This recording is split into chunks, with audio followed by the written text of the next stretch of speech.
It's nice to see all of you. I want to thank you for coming tonight. There's a lot of places you could be besides attending a seminar, home with your family or visiting friends or having a party or whatever.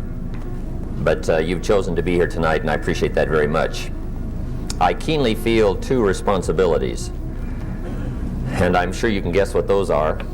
Number one is to make sure you get your money's worth, right, when you shell out your hard-earned cash. And I know the money for the seminar is not the end of the money. Right, by the time you take your family out to dinner and hire a babysitter and put gasoline in your car, right, the tab keeps going up. And by the time you add it all up, it's fairly substantial. And when you spend your hard-earned cash, you want to make sure you get your money's worth. So hopefully by the time we finish tonight, you'll have your money's worth. But I think I have a bigger responsibility, and that is to make sure you get your time's worth. And I say that because time is more valuable than money. You can get more money, right, but you can't get more time. When you spend a day, you've got one less day to spend. So if somebody has the audacity to ask you to spend one of your evenings, they darn well better have something important, right? An evening is a chunk of your life. I wouldn't waste one of my evenings for anybody. Not anymore, once I discovered how valuable they were. So hopefully by the time we finish tonight, you'll have your time's worth as well as your money's worth. Okay, we're going to take a break about halfway. Not just for the smokers, but for everybody. We can't sit here right 3 hours straight. That would be asking a little bit too much. Somebody once said, the mind can only absorb what the seat can endure. And I think that's true. So we're not going to make you endure too long before we take a break along about midway. We'll stretch a little bit and then we'll come back and we'll finish up. Does everybody have note paper? Some note paper. If you don't have some, borrow from your neighbor. Make sure you've got something to take notes on. This is a work session tonight, okay? I have not come to entertain you, as you can tell by my opening joke, right? I wouldn't make it in Las Vegas. We don't have a dog and pony show tonight, but we've got some ideas to share. I'd like to have you capture them.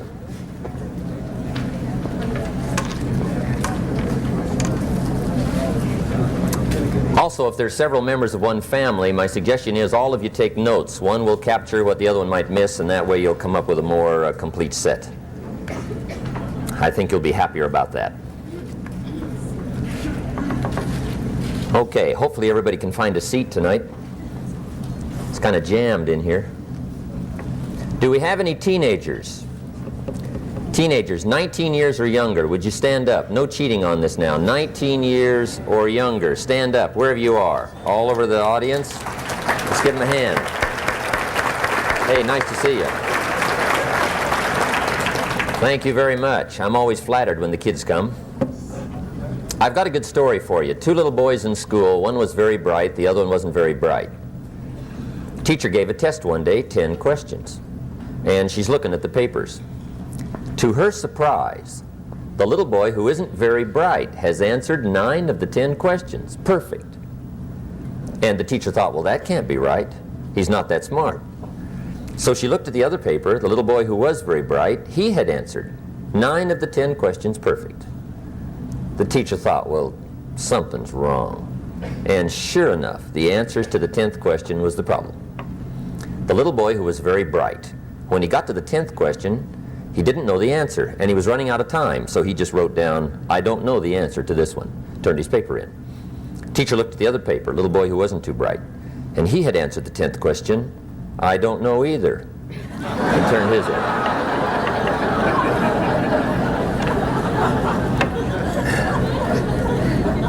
Which means don't cheat, I guess, right? It never works out well. Okay.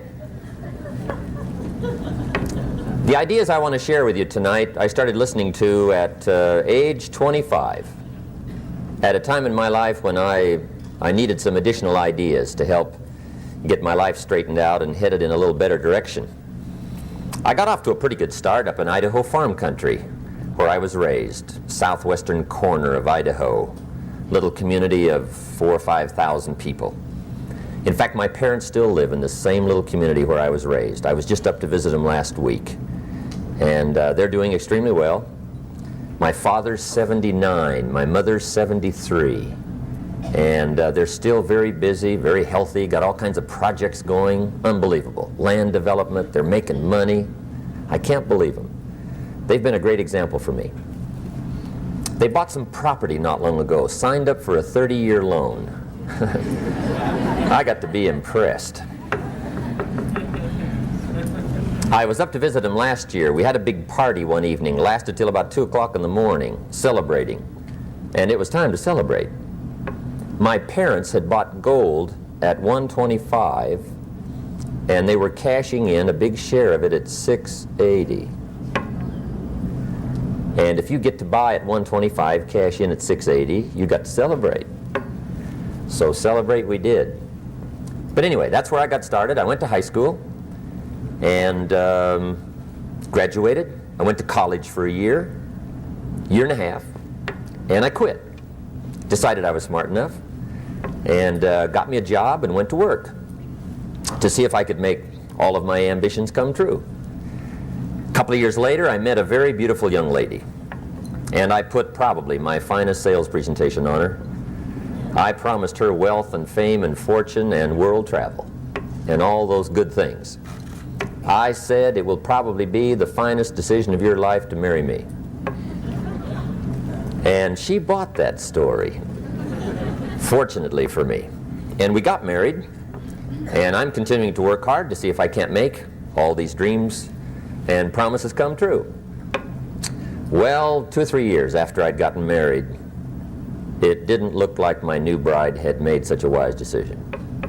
I'm now starting to struggle. I'm not destitute, but it isn't working quite like I had promised. I'm looking at my paycheck on Friday, $57, and that isn't quite what I'd promised. And already I had fallen into the someday honey routine with my wife.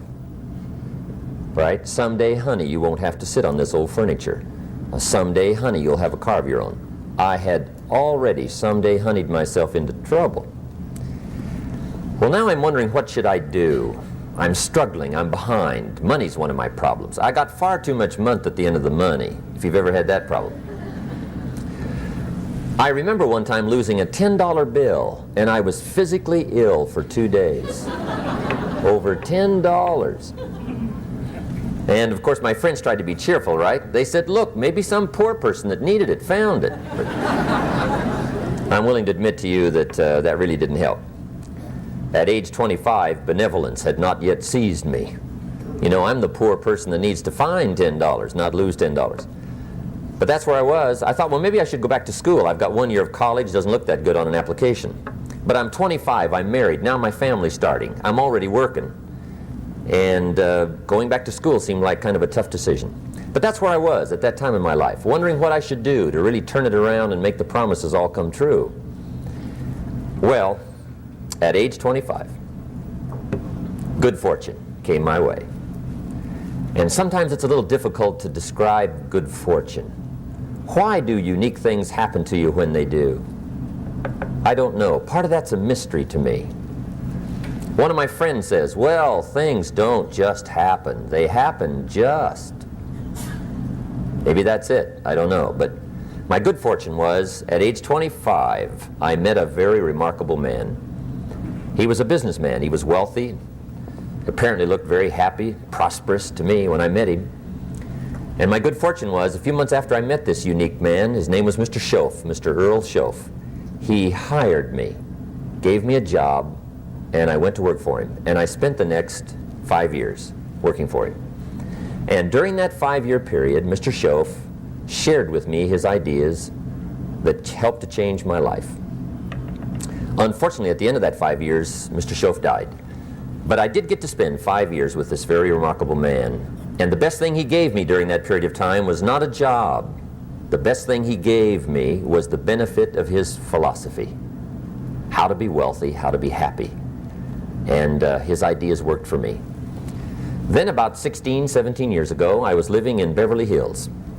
And I was going through all the notes that I'd gathered up during that period. In fact, that's one of the major things Mr. Schoaf taught me. Take good notes. Don't miss anything. Don't make your mind a filing cabinet trying to remember everything. Jot it down. If you hear a good sermon, take notes. If you read a good book, take notes. If you hear something good, jot it down. If you think something good, put it on paper. Then you can go over it. Repetition is the mother of skill.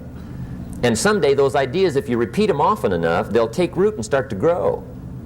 And someday they'll show up in your bank account, and your personality, and your language, and your dress, and your lifestyle. So he got me hooked on taking notes, and I did during that time, and I've taken them now all these years. And on this particular day, I was going through all those journals, and the idea occurred to me, why don't I share this with other people? I've used it to build some of my other companies, but I'd never shared it with the public.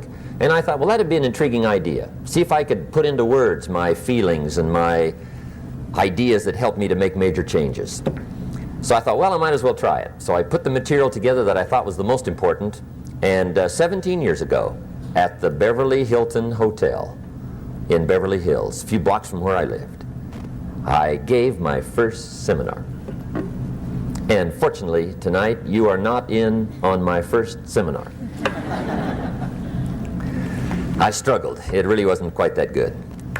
In fact, I'm willing to admit now it was so bad. If I hadn't have been conducting it, I'd have gone home. Right? That's how bad it was. But when you're doing them, it's hard to leave. But anyway, I struggled through it, did the best I could, and decided, well, I'll try it again, see if I get any better. Sure enough, I got a little more comfortable with making the presentation. And then I got invited other places to share my story, my ideas. And little by little, it started to grow. And finally, now it's become my major enterprise. I've arranged my other business affairs so I can spend most of my time now doing what I really like to do, and that's share ideas, talk about things that matter with people who care. And now the seminar's been translated in several languages, so I get to travel to other countries and share my feelings and my ideas with other people around the world. And tonight, I find myself in Anaheim, and I'm pleased to be here. What I would like to do is to share with you what I think made the major difference for me. I don't claim to have all the answers for doing well, but I've got some that worked for me.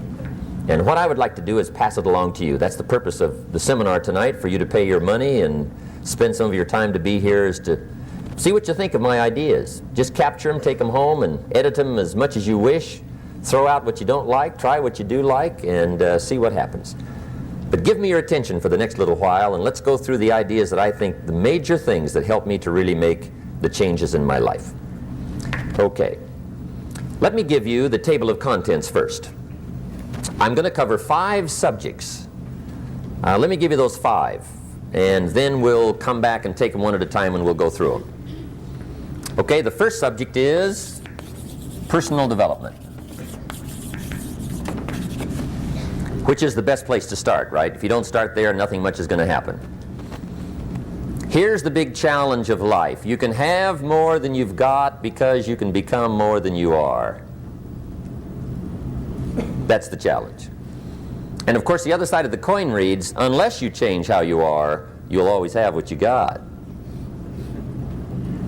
I have found in my experience that income does not far exceed personal development. Now, sometimes income takes a lucky jump, but sure enough, unless you grow out where it is, it'll usually come back where you are. Life has strange ways. If somebody hands you $1 million, best you become a millionaire quickly, so you get to keep the money. Otherwise, sure enough, it'll disappear. Somebody once said, if you took all the money in the world, divided it up equally among everybody, it would soon all be back in the same pockets. Incredible. Success is something you attract, not something you pursue. Success is looking for a good place to stay. So instead of going after it, you work on yourself. Personal development. See, the major question to ask on the job is not what are you getting.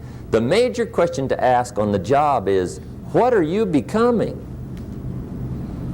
See, the big question is not what am I getting paid here. The big question is what am I becoming here?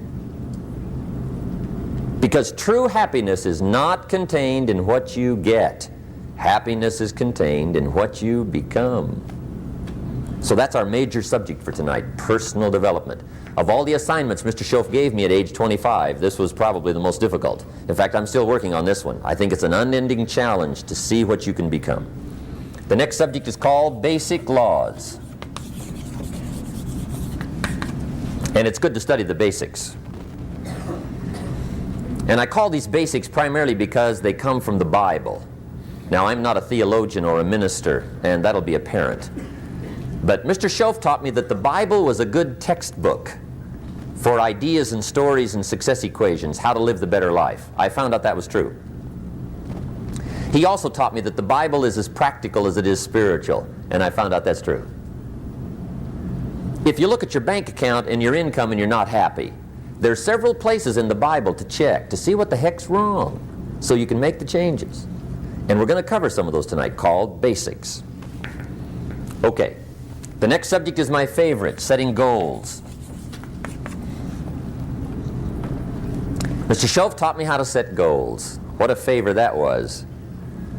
One morning at breakfast, shortly after I met him, he said, "Jim, let me see your current list of goals and let's go over them and talk about them." He said, "Maybe that's the best way I can help you get a better direction started." And I said, "I don't have a list." He said, "Well, is it out in the car or home somewhere?" I said, "No, sir. I don't have a list anywhere." He said, "Well, young man, that's where we got to start." He said, "I can tell you right now, if you don't have a list of your goals with you," he said, "I can guess your bank balance within a few $100s. Which he did. And that got my attention. I said, "You mean my bank balance would change if I had a list of goals?" He said, "Drastically." That day I became a willing student how to set goals. And sure enough, learning how to set goals changed my life. And I often wondered why no one had ever taught me how to set goals up until age 25. I went to high school, but if they offered it, I missed it.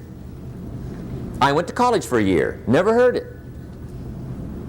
I worked for Sears. Really. And to my knowledge, Sears never taught it. Right? How to set goals. So here I am, age 25, married, my family's starting, I've been to college, I'm working, and I still don't know how to set goals. But fortunately, when I was 25, I met the man who taught me how, and it revolutionized my whole life. Economically, socially, personally, it's incredible. So I want to share with you tonight what Mr. Schoaf shared with me, how to set goals. It can be a life changer. Okay. The next subject is the negative part of the seminar. Life is part negative, so we got to talk about the negative. And this subject is called diseases of attitude. Diseases of attitude. There's a lot of things that can wreck your chances to do well. We live in a rather dangerous world, so you got to be not only wise, you got to be careful. Now, attitude diseases are just as bad as physical diseases, right? High blood pressure, heart trouble. I mean, a lot of things lace your chances to do well. So you've got to be careful. And attitude diseases are deadly. I mean, they'll destroy all the good things you start. Okay?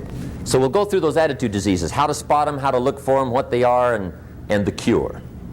And I'm a pro on these because I've had them all, so I can give you excellent advice on these. Now, the last subject we're going to consider tonight is called the day that turns your life around. The day that turns your life around. And under this subject, we're going to talk about the emotions that can change your life. Human beings are emotional creatures, and emotions are powerful for life change. Now, of course, emotions are so powerful they can go either way on you. Emotions can either build or destroy. So you really have to employ emotions properly. We call civilization the intelligent management of human emotions.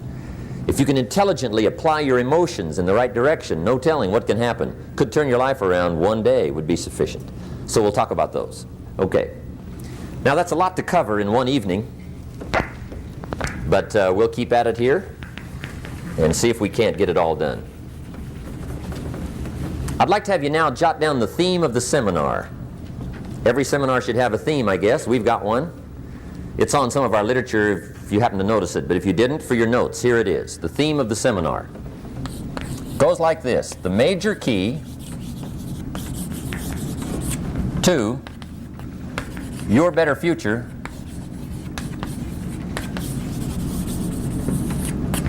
is you. That's the theme of our seminar tonight. The major key to your better future is you. And I'd like to have you underline two words just to give it some added punch. Underline the word major and the word you, so that it reads, the major key to your better future is you. Now my first suggestion is transfer this to a card or something where you can put it up, where you can see it every day. Preferably put it up where you can see it at the beginning of the day, before you go off to put the day together. This is a good phrase just to glance at, to keep in mind as you're putting the day together. It's called the silent seminar. If you'll just let this talk to you during the day, I found it to be tremendously helpful. The major key to your better future is you. For a big share of my life now, I didn't have this one quite figured out. Among a lot of things I didn't have quite figured out. Many things used to puzzle me back in those early days. I used to wonder why two people could work for the same company, one make twice as much money. Now see, that used to puzzle me.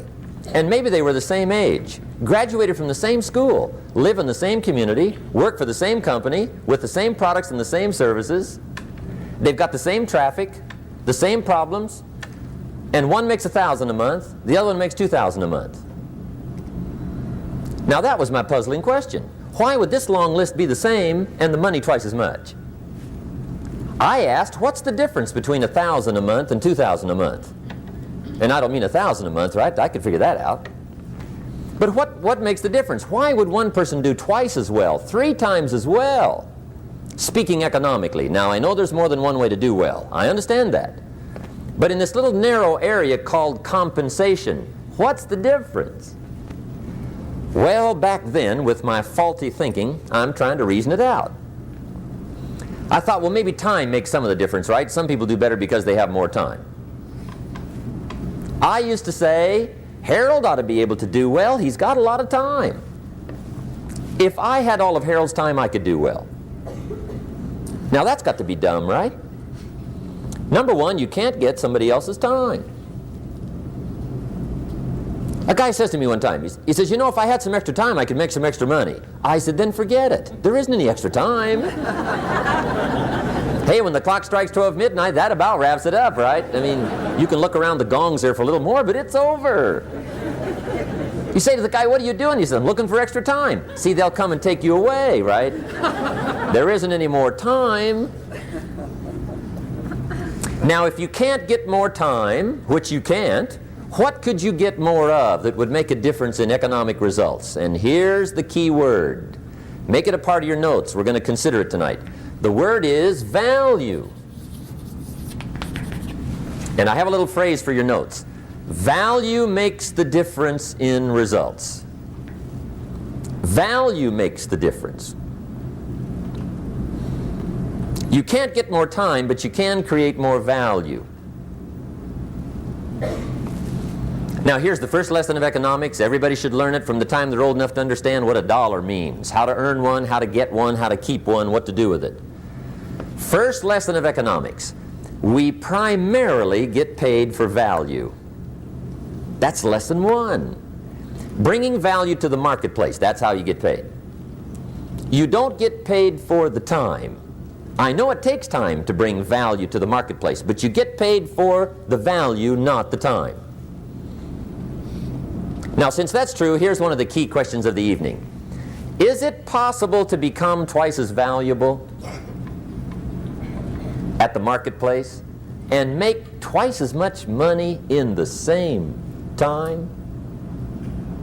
Could you become 3 times as valuable? Make 3 times as much money in the same time? Is that possible? The answer is yes, if. And it's always if, right? Life is known as the big if. Harry Truman once said, life is iffy. How true. And here's the big if, we're going to consider it tonight. It's possible to do much better at the marketplace if you go to work primarily on yourself. And that's the theme of our seminar tonight. learning to work primarily on yourself. People have asked me for the last 24 years, how do you develop an above average income? And the answer is, become an above average person. Develop an above average handshake. Some people want to be successful, they don't even work on their handshake. As easy as that would be to start on. They let it slide, they don't understand. Develop an above average smile. Develop an above average excitement. Develop an above average interest in other people. Develop an above average intensity to win. See, that'll change everything. Probably one of the most frustrating experiences in life is looking for an above average job with above average pay without becoming an above average person. It's called frustration.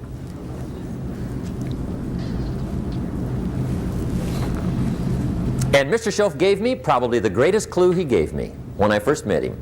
He said, Jim, if you want to be wealthy and happy the rest of your life, just learn this lesson well. He said, learn to work harder on yourself than you do on your job. That was it. The beginning of the philosophy that helped to change my life. Work harder on yourself than you do on your job. When he said that, I suddenly understood why I was broke. I was a hard worker on my job. If anybody would have asked me, age 25, Mr. Roney, you a hard worker? I'd have said, yes, I'm a hard worker. Check my record. I work as hard as anybody. And that was true. I was a hard worker. I really was. But see, that was my problem. I was working hard on my job, but I wasn't working hard on myself. And that was my reason for lack of progress. Some people look for more money, but they look for it in the wrong direction. The guy says, I need more money, I'm going to go work on my boss. Well, number one, bosses are notorious. They do not play fast and loose with the company till. I've never seen a boss get excited and triple somebody's wages, right? I mean, they don't behave in such an irrational manner. So see, that's not what you work on. Some people say, well, I'll go on strike for more. Well, big deal. The problem with that game is, once you start it, it's never over. You'll always have to strike. And I'll tell you what you get by demand. Little bitty pieces. Barely enough. And now inflation beats that game, right? The guy demands 10%. Inflation's 12. He's behind 2. Right? I mean, it never ends. So see, that's not the key to success. Maybe survival, but not success. The guy in sales says, I've got it. I'll get me some of those books that teach you the tricky sales. And I'll go leap upon my prospects, dazzle them with my sales footwork, grab their money before they know what's happened. Well, you can play those kind of tricks if you want to. My observation shows the last 24 years, you wind up at the bottom of the economic ladder, not the top. See, it's not what you get by tricks.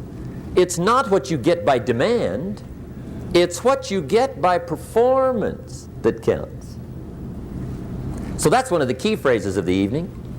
It's performance that counts. And I discovered this. Performance comes from inside, not outside. For a share of my life, I'm looking for the answers to do well outside. Found out they were inside.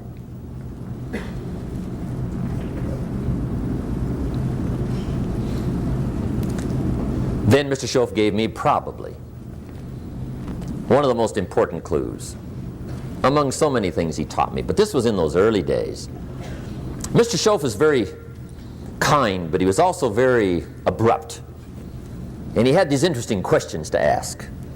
I'm giving him a little rundown one day on how things hadn't worked out for me. He said, Mr. Owen, I've got the answer for you if you will listen carefully. And listen carefully I did that day and for the next 5 years. If somebody's wealthy and happy, you gotta listen. He said, Jim, I've only known you a short time, But he said, it's already my honest opinion that for things to change for you, you've got to change.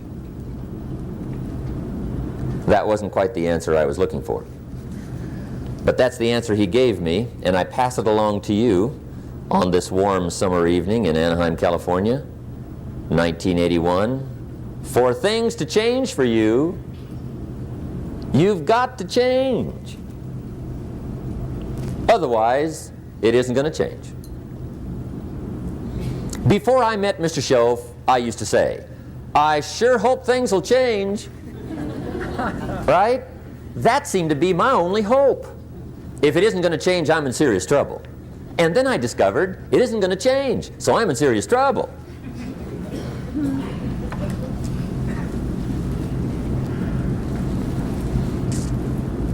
See, I can tell you what the 80s are going to be like. You have dropped into the right place. I did a seminar one time for Standard Oil executives and management in Honolulu. And we're having a conference one day on this big conference table. And one of them said to me, Mr. Rohn, you know some fairly important people halfway around the world. What do you think the 80s are going to be like? I said, gentlemen, I do know the right people. I can tell you.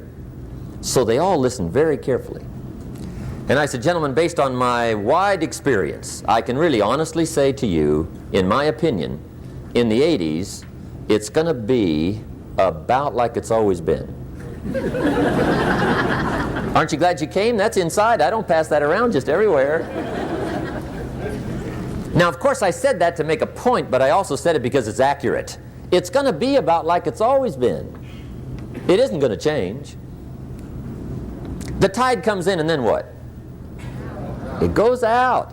For 6,500 years that we know of, recorded history, and probably long before that. So it is not going to change.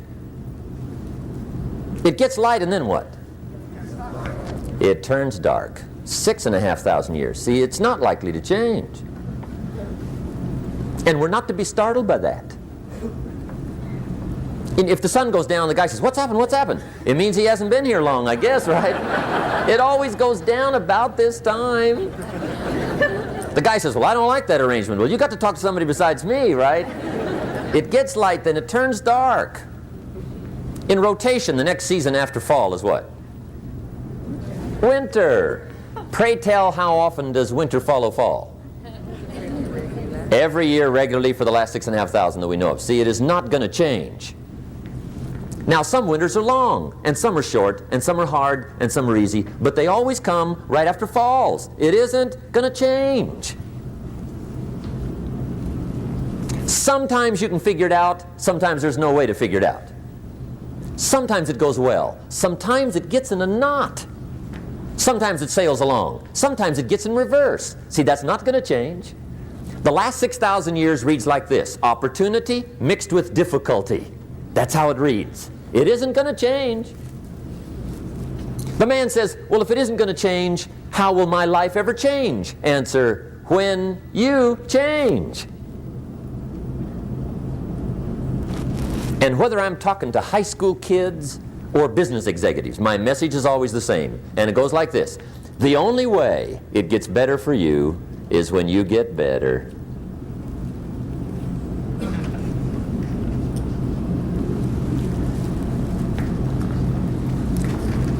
Let me give you the 4 major lessons in life to learn. Here's 4 majors. It's good to study the majors. In our weekend seminar we teach. Some people don't do well because they major in minor things. You've got to be on the lookout. At the end of every week, end of every month, you've got to check, make sure you're not spending major time on minor things. We go through that whole series. Majors and minors. Now, let me give you 2 phrases before we get to the 4 majors. This will set it up and you'll see where I'm going. 2 key phrases for your notes. Here's the first one. Life and business is like the changing seasons. That's the first phrase. Life and business is like the changing seasons. One of the best ways to describe life, it's like the seasons. Frank Sinatra sings, life is like the seasons.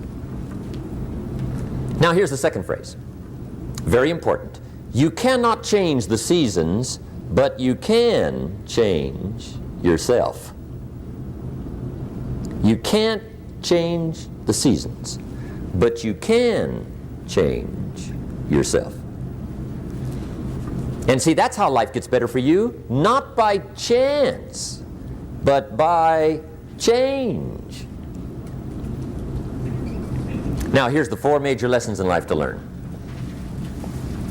I've got my first book finished, came out a couple of weeks ago. This is in it, the 4 major lessons in life to learn. Here they are. Number 1, learn how to handle the winters.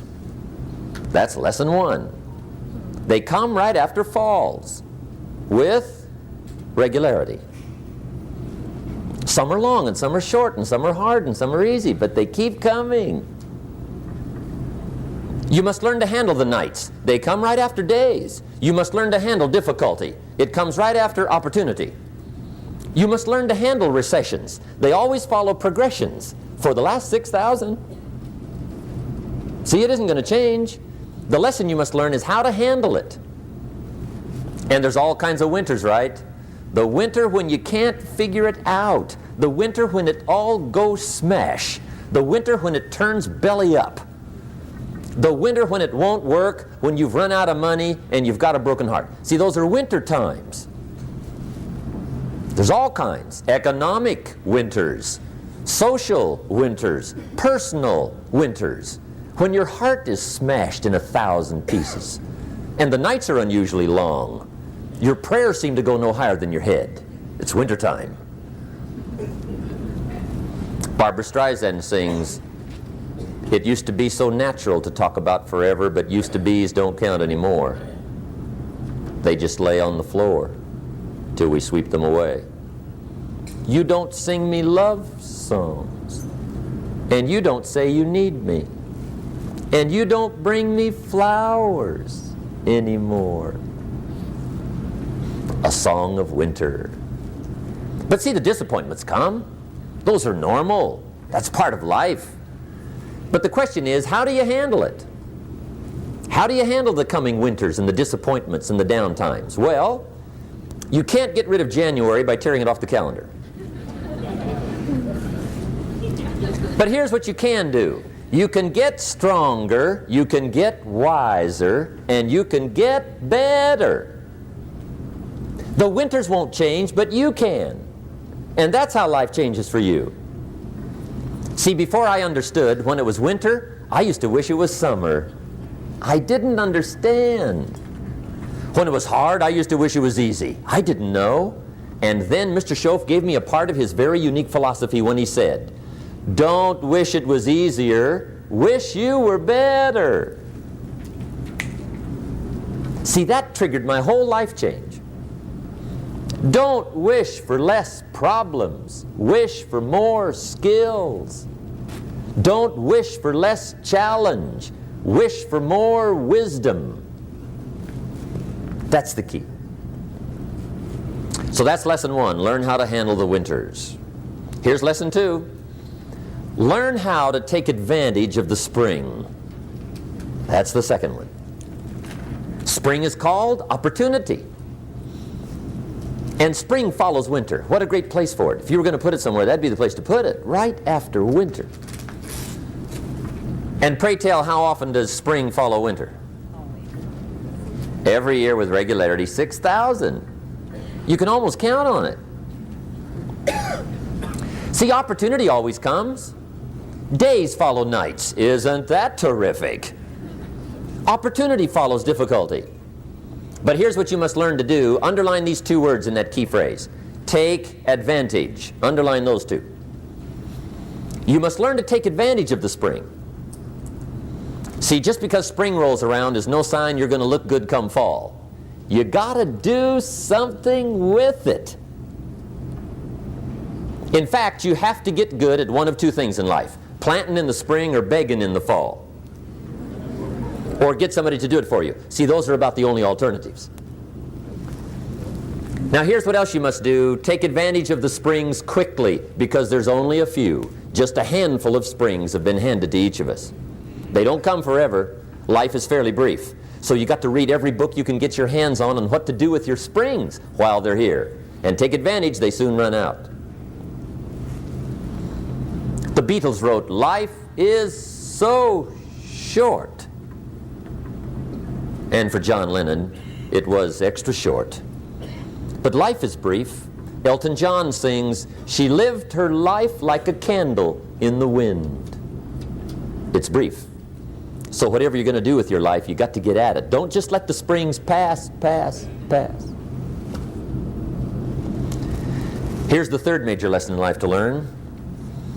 Learn how to protect your crops all summer. You got to take care of what you start.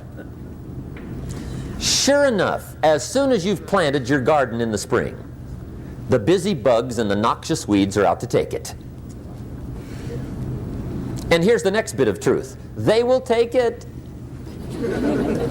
unless you prevent it. And that's the third major skill to learn. You've got to learn to prevent the intruder from taking all the good you start. It's one of the challenges. Here's two key phrases under number 3.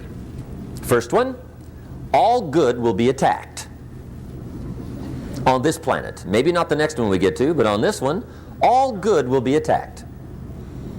Every garden will be invaded. Not to think so is naive.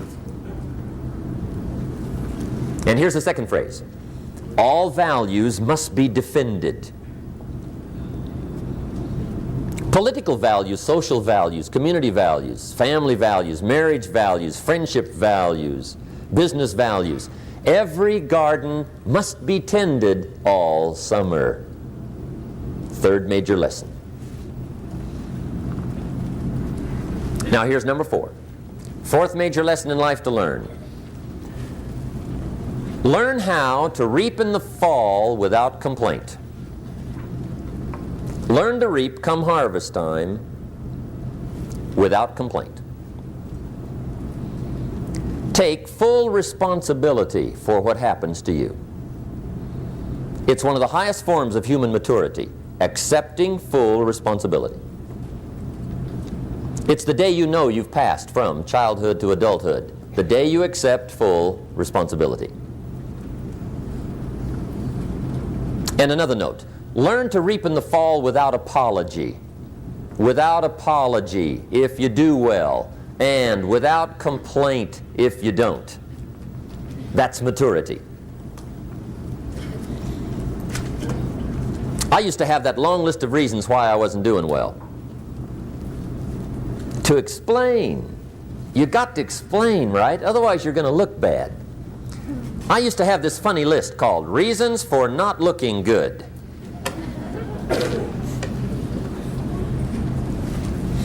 I used to blame the government. I mean, you can believe that or not. It was at the top of my list. I had a lecture second to none. The government. That was on my list. I used to blame taxes. Look what you got left after they take everything.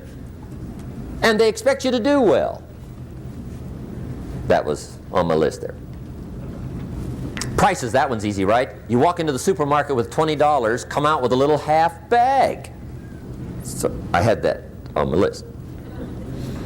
I used to blame the weather. I blamed the traffic. I used to blame my car. I blamed the manufacturers. I used to blame the company. I blamed company policy. I used to blame the training program. I blame my negative relatives. They were always putting me down. I blame my cynical neighbors. They're just selfish, looking out for themselves. Won't loan you money? They were on my list.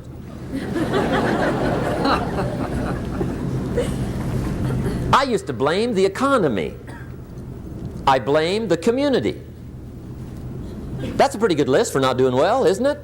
I thought it was good. I'll never forget one day, Mr. Schoaf was very kind, but he was also very blunt, and this was no exception. And I'm glad he was blunt. There's a lot of things I'd have missed if he hadn't have been blunt.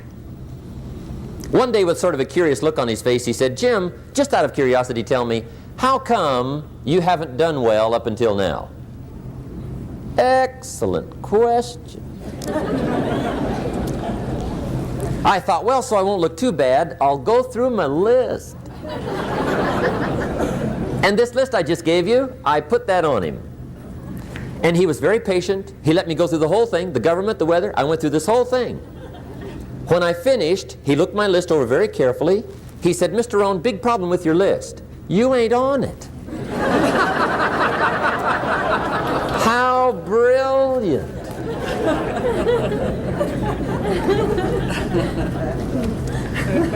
When I went to work for him a few months later, I learned very quickly to tear up my list, reasons for not doing well, and I threw it away. And I got me a fresh piece of paper. And I put one word on it. Me. There's a Black Heritage spiritual that says, it's not my mother nor my father, nor my brother nor my sister, but it's me, oh Lord, standing in the need of prayer. See, I used to blame everything outside. And then let me give you a little philosophy that helped turn my life around. For your notes, here it is. It's not what happens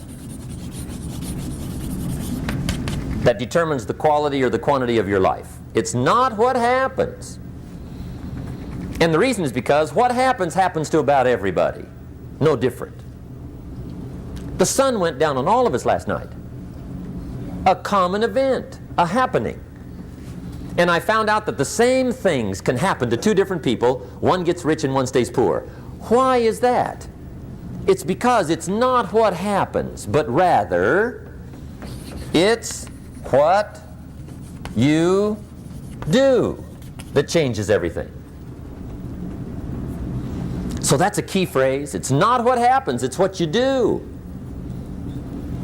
What happens is about the same. You might put that in parentheses here. Same. What people do, that's what's different. Anything can happen, right? Everything can happen. I've heard all the stories. I've been one of the stories. Hey, we could all tell stories all night long, right? Happenings. Anything can happen. Have you heard of Murphy's Laws? Anybody here heard of Murphy's Laws? Okay, most of you have. Murph had these laws. One of them was, if anything can go wrong, it will. That's one of Murphy's Laws. He was not one of the great positive speakers of the day. But anyway, it's still true though, right? Anything can go wrong, everything can go wrong. For sure. I've fallen out of the sky so many times. Once to the tune of a couple of million. Devastating. Took me a while to survive that one. Now, it wasn't all that much, but it was all I had. Right? I mean, that's when it's much, right? When it's all you got. If you got 3, 2 go, you got 1 left, you ain't looking that bad. But when it all goes. Has anybody been there when it all went? Anybody? Come on, the rest of you liars. Go ahead. Hey, we've all been there, right? When it all went.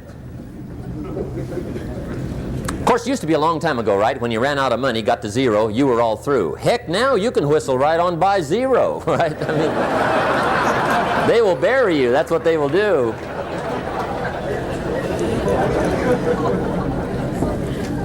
But see, those are the happenings, right? Everything can happen. Anything can happen. But it's not the happenings. It's what you do about it. Somebody says, yeah, but you don't understand the disappointments I've had. Come on. Everybody's had their share. Disappointments are not special gifts reserved for the poor.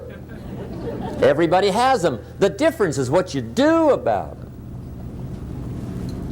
It's not the weather. I used to blame the weather, and I discovered it rains on the rich. So see, that won't help. 2 men wake up one morning, there's a rainstorm on. One of them looks out his window, sees the rainstorm, and he says, wow, what a storm. With weather like this, they can't expect you to go out and make sales. He stays home. Same morning, the other guy looks out his window, sees the same storm, says, wow, what a storm. But he says, you know what, with weather like this, what a great day to go out and make sales. Most everybody will probably be home, especially the salesman.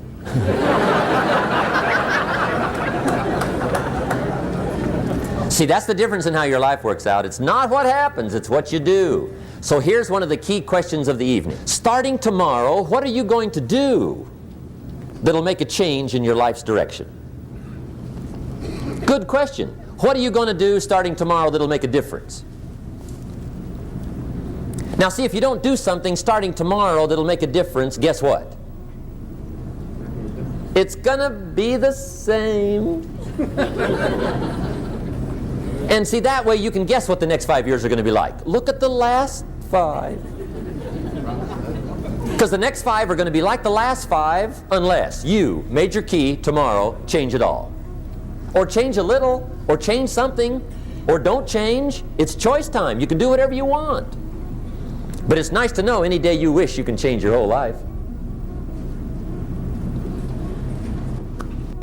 What can you do starting tomorrow that'll make a difference?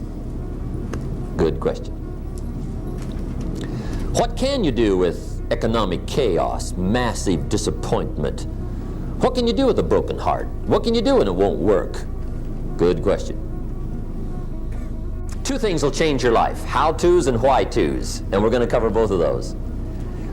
But before we get to the details, what to do, let me give you the broad answer first. Here it is. Tomorrow, you can do the most remarkable things, no matter what happens. Let's start with that. Human beings can do unbelievable things, incredible things. A man can do the most amazing things with the most unamazing circumstances. A woman can do the most remarkable things with the most disastrous circumstances. There's plenty of proof. I found out kids can do remarkable things. That is, if they have remarkable things to do. I also found out if they don't have remarkable things to do, no telling what they'll do. But see, kids can do remarkable things. People can do remarkable things. I'll tell you why human beings can do remarkable things. It's because they are remarkable. That's why they're not dogs, animals, fish, birds, amoebas. Humans are different than any other creation. When a dog starts with weeds, he winds up with weeds. And the reason is because he's a dog. But that's not true with human beings. Human beings can start with weeds and turn them into gardens. That's the advantage, being a human versus being a dog, turning weeds into gardens. Human beings can turn nothing into something, pennies into fortune, disaster into success. And the reason humans can do those remarkable things is because they are remarkable. So if I had a word with you tonight, one-on-one, just you and me, I think my personal advice to you would be, this year, 1981, reach down inside of you and come up with some more of those remarkable human gifts. They're there, waiting to be utilized. And then change anything for you want to change. And I challenge you to do that because you can change. If you don't like how it is for you, change it. If it doesn't suit you, change it. If it doesn't please you, change it. If it isn't enough, change it. And I challenge you to do that because you can change. See, you don't ever have to be the same again after tonight, only by choice. If you don't like your present address, change it. You're not a tree.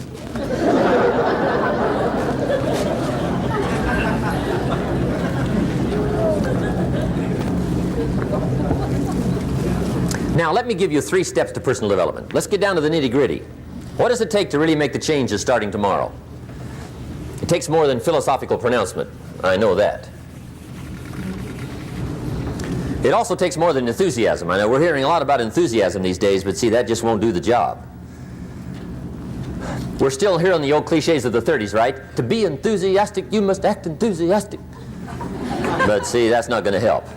After you have leaped about, there are some things you got to do, or it isn't going to change. See, you can get all excited about lifting 200 pounds till you get to the gym. And then you need a new excitement. And the new excitement is called discipline. Major step to human progress. Discipline. If there's one thing to get excited over, that's it. Get excited over your ability to make yourself do the necessary things. What could you make yourself do starting tomorrow that would change it all? No. Tell it. Now, see, that's exciting. On any given day, you can massively change the direction of your life. Murder is a clear example that any one person on any given day can forever alter the course of their life. It just happens to be a negative act.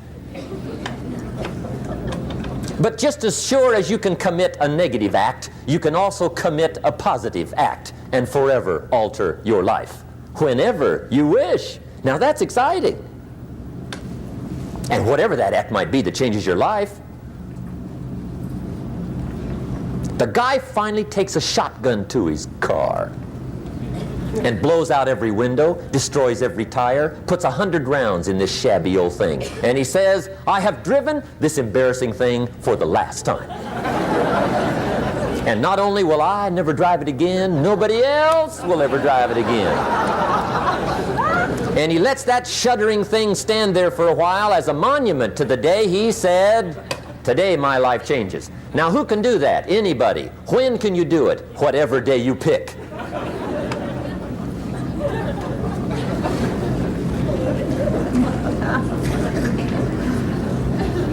Now here's the key to discipline.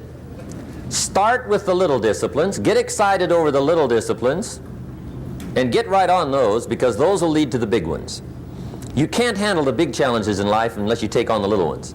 Make a list of all the things you can do, get right on those, discipline yourself for those, both for the results and for the muscle and for the practice, so that when life hands you some big challenges, you'll be ready, you'll have the muscle. But see, if you don't handle the small ones, you can't take care of the big ones.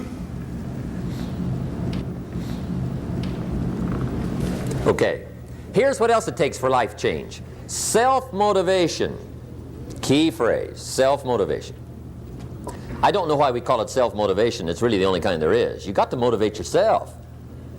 Because I found out you can't change people. They can change themselves, but you can't change them. Lord knows some I've tried. But see, it won't work. People have to change themselves. I learned some of those lessons early. I built a little sales organization way back in those early days. I'm 25. And I had some nice people. I said, I'm going to make these people successful if it kills me. I almost died, right? I mean, you can't do that.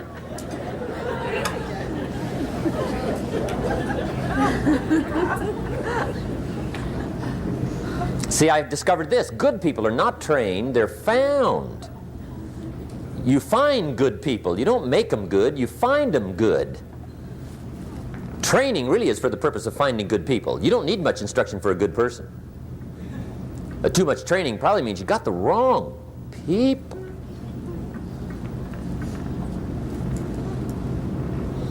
So you got to find the right people. That's the key to getting a good job done. One of the major things we learn in management, lesson 1, don't send your ducks to Eagle School.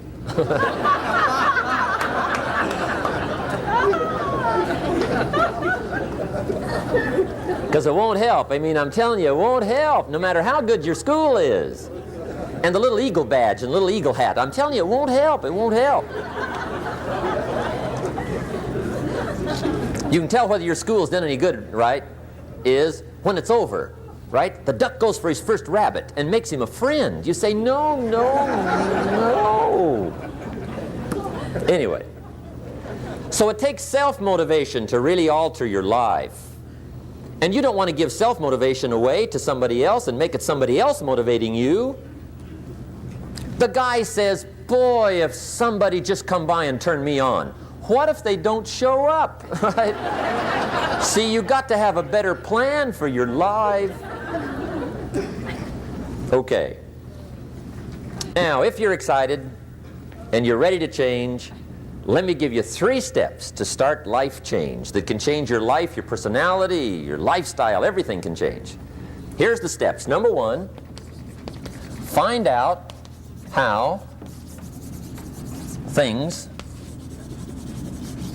Work. The first key to doing better is find out. To change your life, really, you need ideas. There isn't anything an idea can't change.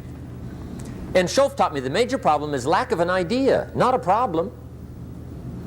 At first I didn't have any money. I said to Mr. Schoaf, I don't have any money. He said, that's not a problem. Now see, up until then I always thought it was. Right? I was confused. He said, no, the problem is lack of an idea on how to create money and wealth. It isn't lack of money, it's lack of ideas. So if you get the ideas, see, you can change anything. Now to get ideas, you need a constant study of finding out. Now Schoaf also said, when you find out something that works, put the information in your journal. Don't use your head for a filing cabinet. Put it in your journal so that you can do the next best thing. Repetition, repetition, repetition. Go over it.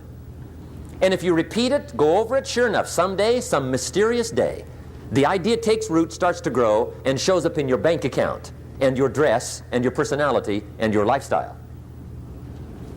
But capture the ideas in your journal. Find out how things work. Schoaf gave me this word for my life change. He said, study. Great word. If you wish to be successful, study success. If you wish to be happy, study happiness. If you wish to be wealthy, study wealth. Don't leave it to chance. Make it a study. Some people just go through the day with their fingers crossed. See, that won't do it. You've got to study the things that can change your economic, social, spiritual, personal life. Now here's a qualifying phrase. And we'll have several of these qualifying phrases throughout the seminar. Here's the first one. You may not be able to do all you find out. I understand that. You may not be able to do all you find out, but you should find out all you can do. See, you don't want to wind up at the end of your life and discover that you've lived only 1/10 of it. And the other 9/10 went down the drain. Not for lack of opportunity, for lack of information. So that's number one, find out how things work. Now here's the best human virtue for finding out, curiosity. Make a note of that. Curiosity. Be curious. You might add a word to it that'll help. Childish curiosity.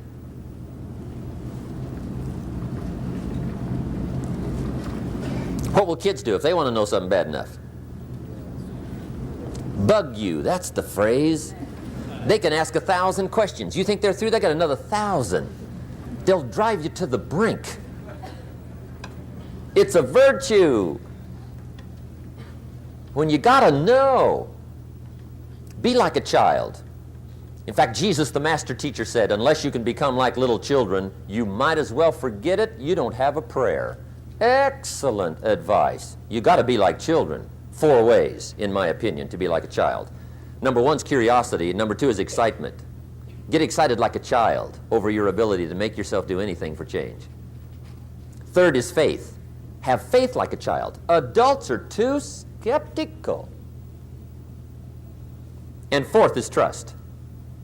Trust is a childish virtue, but the rewards are incredible. So be like a child.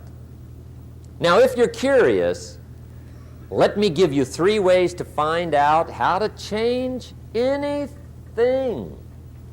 Any life direction, any dimension. Here's 3 ways to find out how to change anything. Number 1 is to read. Become a good reader. All of the successful people I know and work with around the world, they're all good readers. Curiosity drives them to read. They got to know. They just read.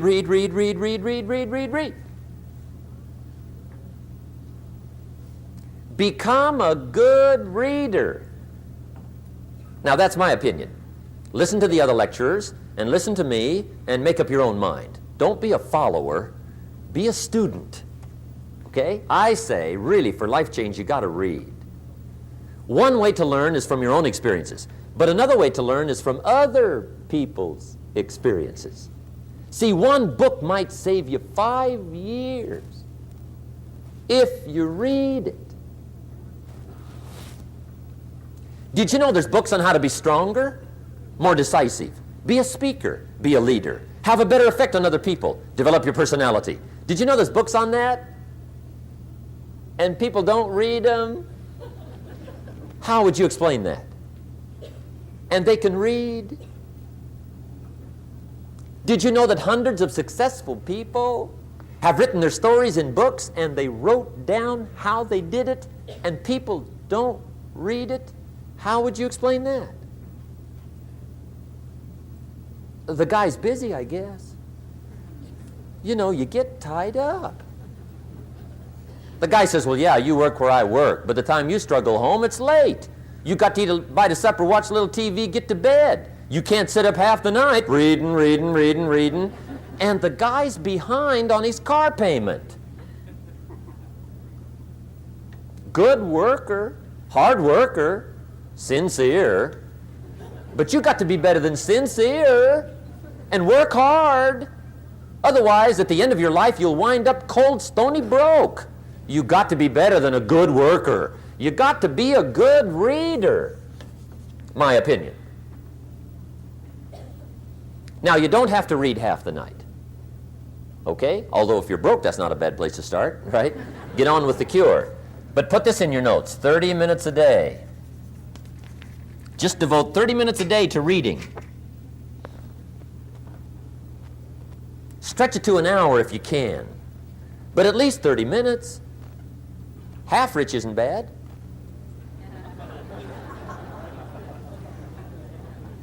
"30 minutes a day, read something positive, something challenging, something inspirational, something instructional. At least 30 minutes a day." And here's the next clue. Every day. Don't miss. Once you set this up, just don't miss. Miss a meal, but not your 30 minutes. Because you can get along without some meals, but you can't get along without some books. There's a Bible phrase that says humans cannot live on bread alone or just food. It says the next most important thing to food is words. Words nourish the mind, makes us different than animals and dogs. Words nourish the soul. So humans have to have food and words in order to be happy and healthy.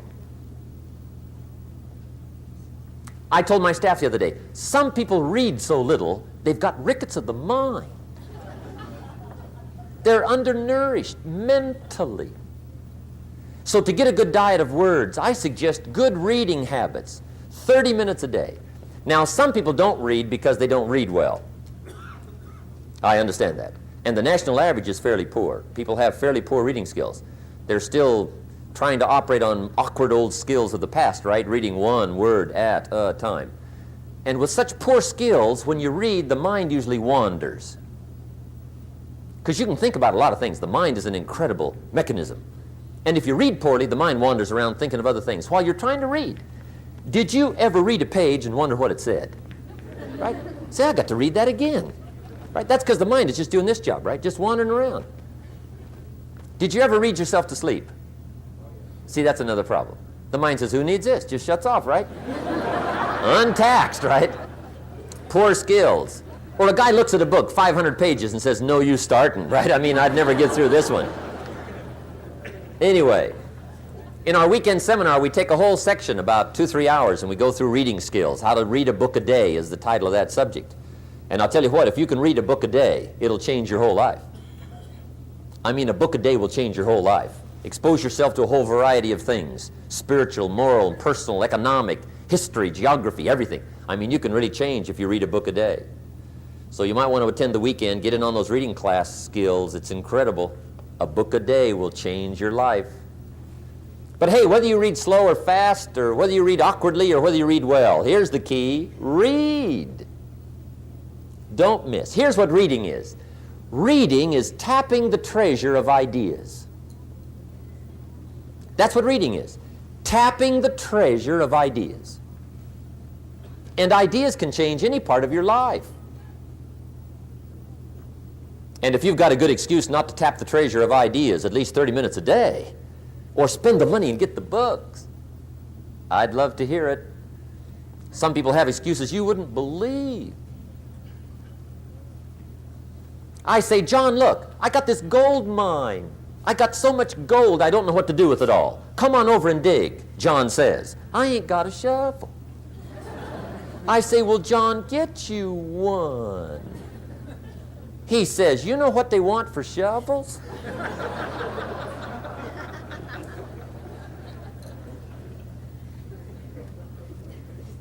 Let me give you the two books that started my library at age 25. My library now is worth many, many, many thousands of dollars, but it started with two books. Mr. Schoaf recommended these to me, got me started. Schoaf said, become self-educated. He said, standard education will get you standard results. And you can check those numbers and see if that's what you want. But if you want to go beyond that, you now have got to become self-educated. So he got me started on my library. He said, one of the ways is build your library. Now, I had a Bible, right? That was 66 books, so that's a pretty good deal. But here's what else he recommended. He said, number one, get the book, Think and Grow Rich, by Napoleon Hill. Think and Grow Rich, if you don't already have it. The title should intrigue you. Think and Grow Rich. I found that book in a second-hand bookstore. I paid 47 cents for it. I've still got it. It's one of the rare hardback covers. I read it several dozen times. Schoaf taught me repetition is the mother of skill. Some of the ideas in that book helped to change my life. As I look back on it now, the book was worth several $100,000, and I bought it for 47 cents. What a lesson I learned, the difference between cost and value. Before I met Mr. Schoaf, I used to ask, how much does it cost? After I met Mr. Schoaf, I asked, how much is it worth? I started basing my life on worth instead of cost, and everything changed. But that was book one, Think and Grow Rich. The second book he recommended I get was a book on nutrition. Schoaf said, study nutrition. I think that first book was by Adele Davis.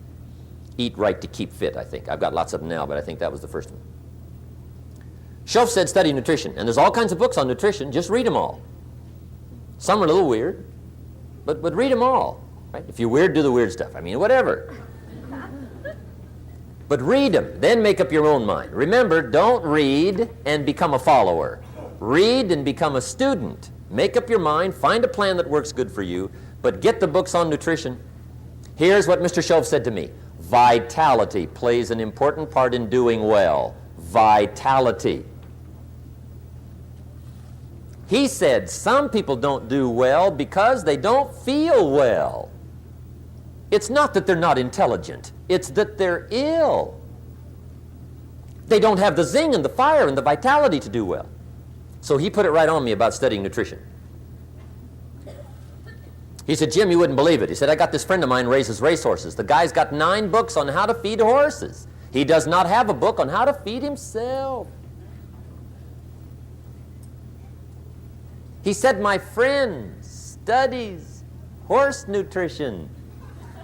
Studies it. Vitamins, minerals, trace minerals, protein, amino acids, carbohydrates, fats, enzymes, proper balance for his horses. Schoaf said, he's a fanatic. And he said, you ought to see his horses. They're magnificent, beautiful, powerful animals. They can run like the wind. And he said, you ought to see him. He's a wreck. He said, the guy feeds his horses better than he feeds himself. Do you believe that?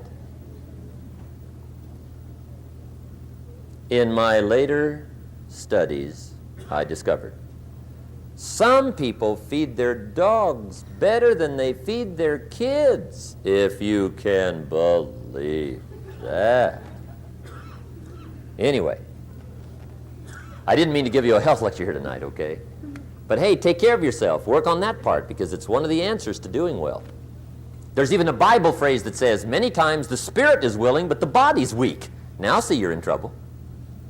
And that is a problem. You wake up in the morning and the mind says, let's go get them. And the body says, I can't even get out of bed. So you got to work on both sides of this, right? Okay. But get your library started. Get the books. Put it together. Books are the trademark of civilization. It's fascinating to walk into someone's home and browse through their library, because your library says something about you. So put your reading together. Very important. Here's the second way to find out how to change your life. And that's to listen. Get around successful people and listen. Now, you can also learn from unsuccessful people. Take notes on both, negative and positive. On the negative, the notes are called what not to do. And you got to learn what not to do as well as what to do. So learn from the negative as well as the positive. Okay? Find out what poor people read and don't read it. Right? That's good information. Learn from the negative. But now you can also learn from the positive. Get around successful people. Listen to what they say. Listen to how they say it. It's important. We've all got about 16 waking hours. Practice listening those 16 hours. And I say practice listening because listening isn't easy. I found out it's easier to talk than it is to listen. But if you will practice listening the 16 hours you're awake, sure enough, from surprising sources comes great ideas. In sales training we teach, if you want to learn sales, listen to the kids. Kids have got to be the master salespeople of all time. They have no equal. Father tells his young son, no, you cannot have an ice cream cone. 30 minutes later, he's licking on one. That'd be 30 minutes worth listening to. They got moves you wouldn't believe. Persistence runs deep like the ocean. And the kids never took a class on how to overcome objections. They already know how. They don't need classes. You tell kids no. That goes right on by. They give you 3 good reasons. You say no. It goes right on by. They give you 3 more. They're masters. So listen and learn. Now here's some of the best advice I've got for the whole evening. It won't get any better than this. This is it. Poor people ought to take rich people out to dinner and listen. That's some of the best I got. If a guy's not doing well, one of the first things he ought to do is find a guy that is doing well and offer to buy him his dinner. Spend $50, $60, $80, $100. Go for the full 9 course. Start him on the juices and hors d'oeuvres. Get him started talking. The salad takes 15 minutes. Keep it rolling. Biggest steak in town takes 45. Keep it rolling. Pour on the dessert. Stretch that meal out about 2 hours. If you get a successful person to eat and talk for 2 hours, they're liable to drop ideas in your lap, change your life. Multiply your income by 2, by 3, by 5. But you're right. Poor people don't usually take rich people out to dinner. That's the problem. The guy said he's rich, let him buy his own dinner. I'm not coming up with any money. And he says, besides, you work where I work, by the time you struggle home, it's late. You're lucky to get your own supper, let alone running around trying to find a rich man to feed. And the guy's behind on his house payment. Good worker, hard worker, sincere. But you got to be better than sincere. Work hard. You wind up broke. You got to be better than a good worker. You got to be a good listener. And remember, what you read and what you hear, put the good stuff in your journal. Now here's the third way to find out how to change your life. And that's to observe. You can pick up a lot of ideas just by watching. Get around successful people and watch. Here's why. Success leaves clues. Watch how the man shakes hands. Watch how the lady responds. People who do well do certain things over and over and over and over. And if you're clever, you can pick them up. Watch it all. If a guy's making $10,000 a month, I'd watch how he walks. Maybe that's it. Copy his funny little walk. Somebody says, well, that's kind of a silly walk. Say, it's 10,000. I haven't got the money yet, but I got the walk. It's bound to start somewhere. What I ask you tonight is to be unusual and be a good observer of what's going on. You can pick up ideas that can change your life starting tomorrow. Just be a more careful observer. Now remember, there's two ways to see. One is called sight. See with your eyes. The other one is called insight. See with your mind. See with your eyes, you'll see things. See with your mind, you'll see answers. Put your eyes and your mind to work. And the best advice on developing sight and insight is pay attention. Don't miss anything. In the weekend seminar we teach, one of the greatest fatalities to success is preoccupation, lack of concentration. The guy's mind wanders. See, you wind up average. You've got to learn to zero in and concentrate. I read a good article one time, Reader's Digest. The title was, Wherever You Are, Be There. Excellent. Don't miss anything. Now, we've lingered a little bit long on number one here for personal development. Find out how things work, but it's so very important finding out. And I've given you 3 ways to find out. Now, here's the second step to personal development. Okay, number 1 was find out how things work. Here's number 2, go to work.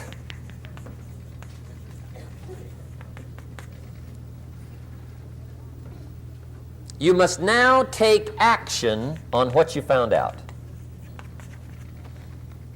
In doing business around the world, we call it game plan. Put together your game plan. One of the major things we teach on the weekend seminars, game plans. How to game plan your office. If you're in sales, you need a game plan. Kids need a game plan. You need a home game plan, social game plan, a business game plan. Everybody needs game plans. Financial independence, game plan. Your investment, game plan. Don't think in your head. Put it on paper. Don't operate out of your mind. Operate from paper. I often ask somebody, what are you going to do the next 6 months? And somebody starts to tell me. I say, no, don't tell me. Show me. Show me your game plan for the next 6 months. Then I can look at things and maybe I can help. But you got to operate from paper. Put it on a game plan. Take action on what you found out. Now here's the best word I know of to go with action. Massive. See, that'll change everything. Massive action is called the cure-all.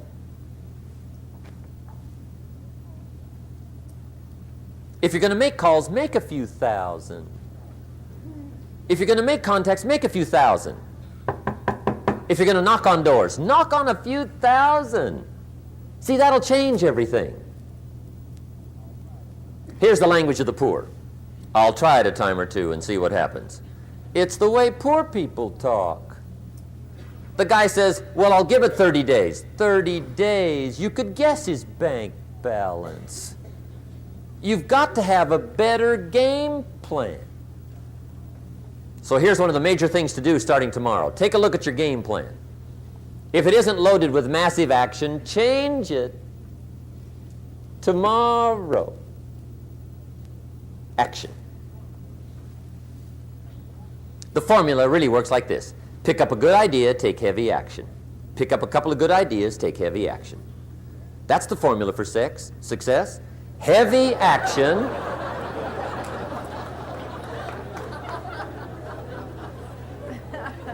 It's a good thing we can edit all this, right? The formula for success, take heavy action on a good idea, right? That's the ratio. Now here's the key.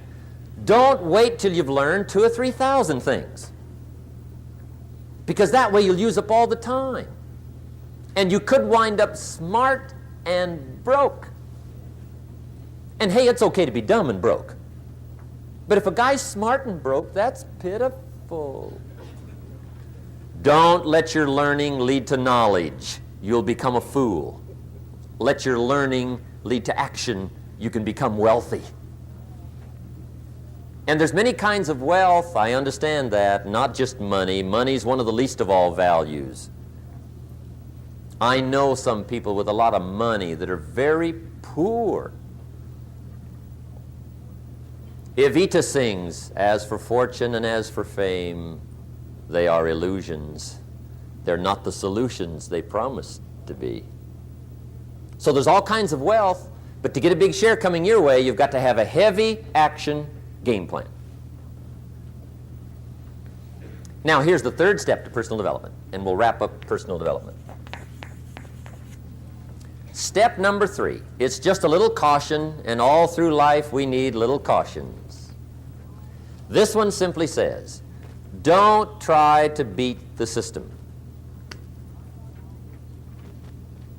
Find out how it works, work it, but don't try to beat it. Some people learn just enough to start slicing it, shading it, thinning it, cutting corners, and looking for cheap answers. See, don't fall for that. You'll wind up with a cheap life. Find out how it works best and do it that way. Even though it seems to take a little longer, do it right. Don't compromise with right. Now, under this step, here's another key. Be a quick learner. Don't let it take long to teach you. Learn quick. Don't run at the wall too many times.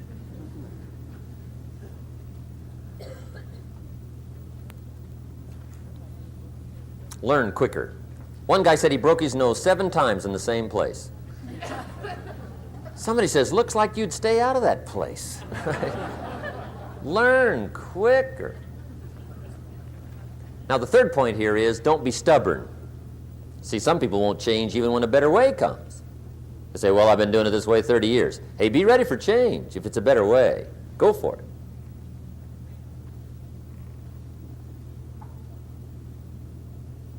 But don't try to beat it. Or you'll be like the guy that went to Las Vegas. He didn't have much money, so he didn't want to risk his money gambling. But he gets to Las Vegas and the jackpot bells are ringing, the money's flowing, the lights are flashing, and he can't help himself. He's got to gamble. But instead of gambling with his cash, he decides to play the mental gambling game. And the brilliant scheme he worked out goes like this. He'd pick a number like number 3. Mentally, he would bet a certain amount of money on the number. And whether it won or lost, he would jot down that amount in his little pad. I would have won $5 if I'd have made that bet, just to keep track of it, win or lose. That way, come midnight, he can calculate how he's doing, win or loser, how much, only not his money. Keep his money. Just play this mental gambling game. So here he is around the gambling table, everybody else shelling out their hard-earned cash. He's got this brilliant scheme. Instead of betting with his money, he's betting with his mind, and he lost his mind.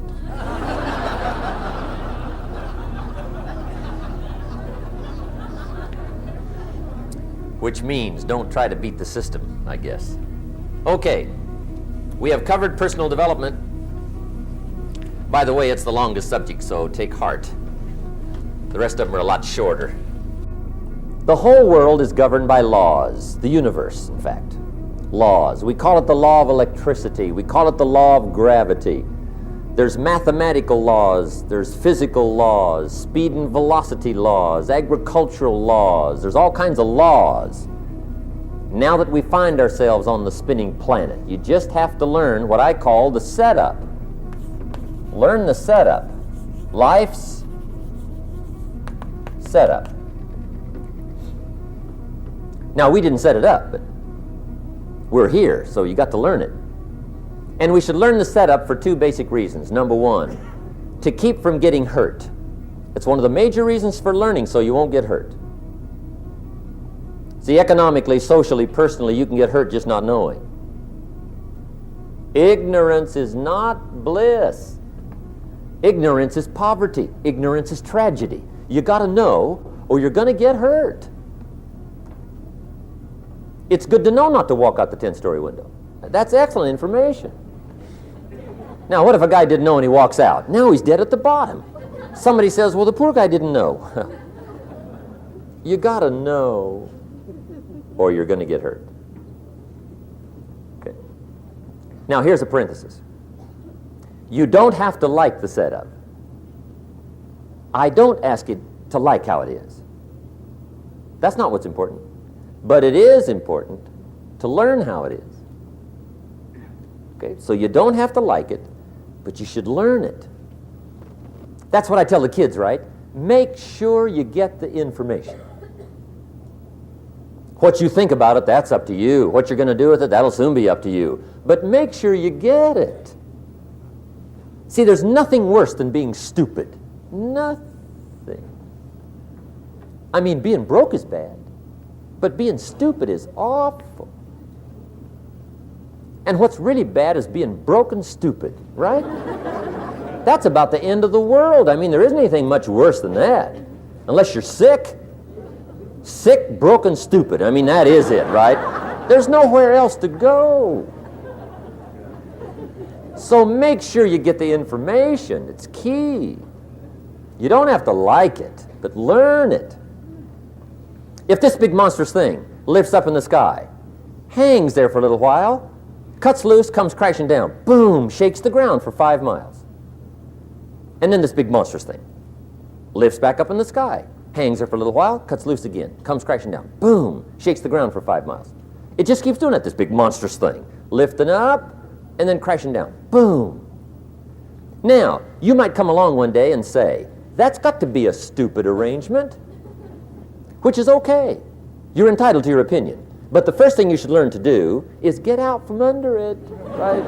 That's number one. You might have a great moral argument. You might want to shake your finger at the sky, but do it from over there, right? So you don't get smashed. It's called your basic smart. So number one, learn so you won't get hurt. Whether you like it or not, learn. Now here's the second reason for learning, the setup, to benefit. It's called the plus of life. And that's what life is, right? Both minus and plus. The minus is tragedy, heartache, misery, failure, unhappiness. But life is also happiness, prosperity, good feelings. So here's the key. Learn to get on the good side of the way things work.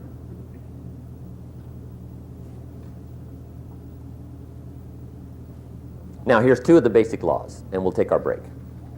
Shoaff taught me these. They come from the Bible.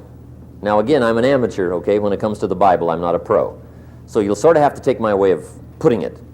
But here they are. The first one is the law of use. The law of use.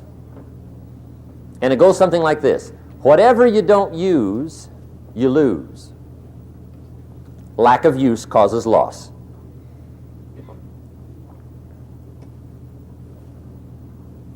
On this planet, maybe not the next one, but on this one, if you tie your arm to your body, leave it there long enough, you'll never use it again. It's over for the arm. Now, it may not be over, but it's over for the arm. The only way to keep the use of this arm is what? Keep using it. If you quit, you lose automatically. They don't bring it up for a vote. You lose automatically when you quit. Now, the same thing that goes for your arm goes for your brain, mentality. The same thing goes for all the human virtues. Ambition, unused, declines. Strong feelings, unused, diminish. It doesn't grow, it diminishes. Faith, unused, decreases. It's a law. Vitality, unused, diminishes. Energy, unused, decreases. The guy says, well, I'm going to save up my energy.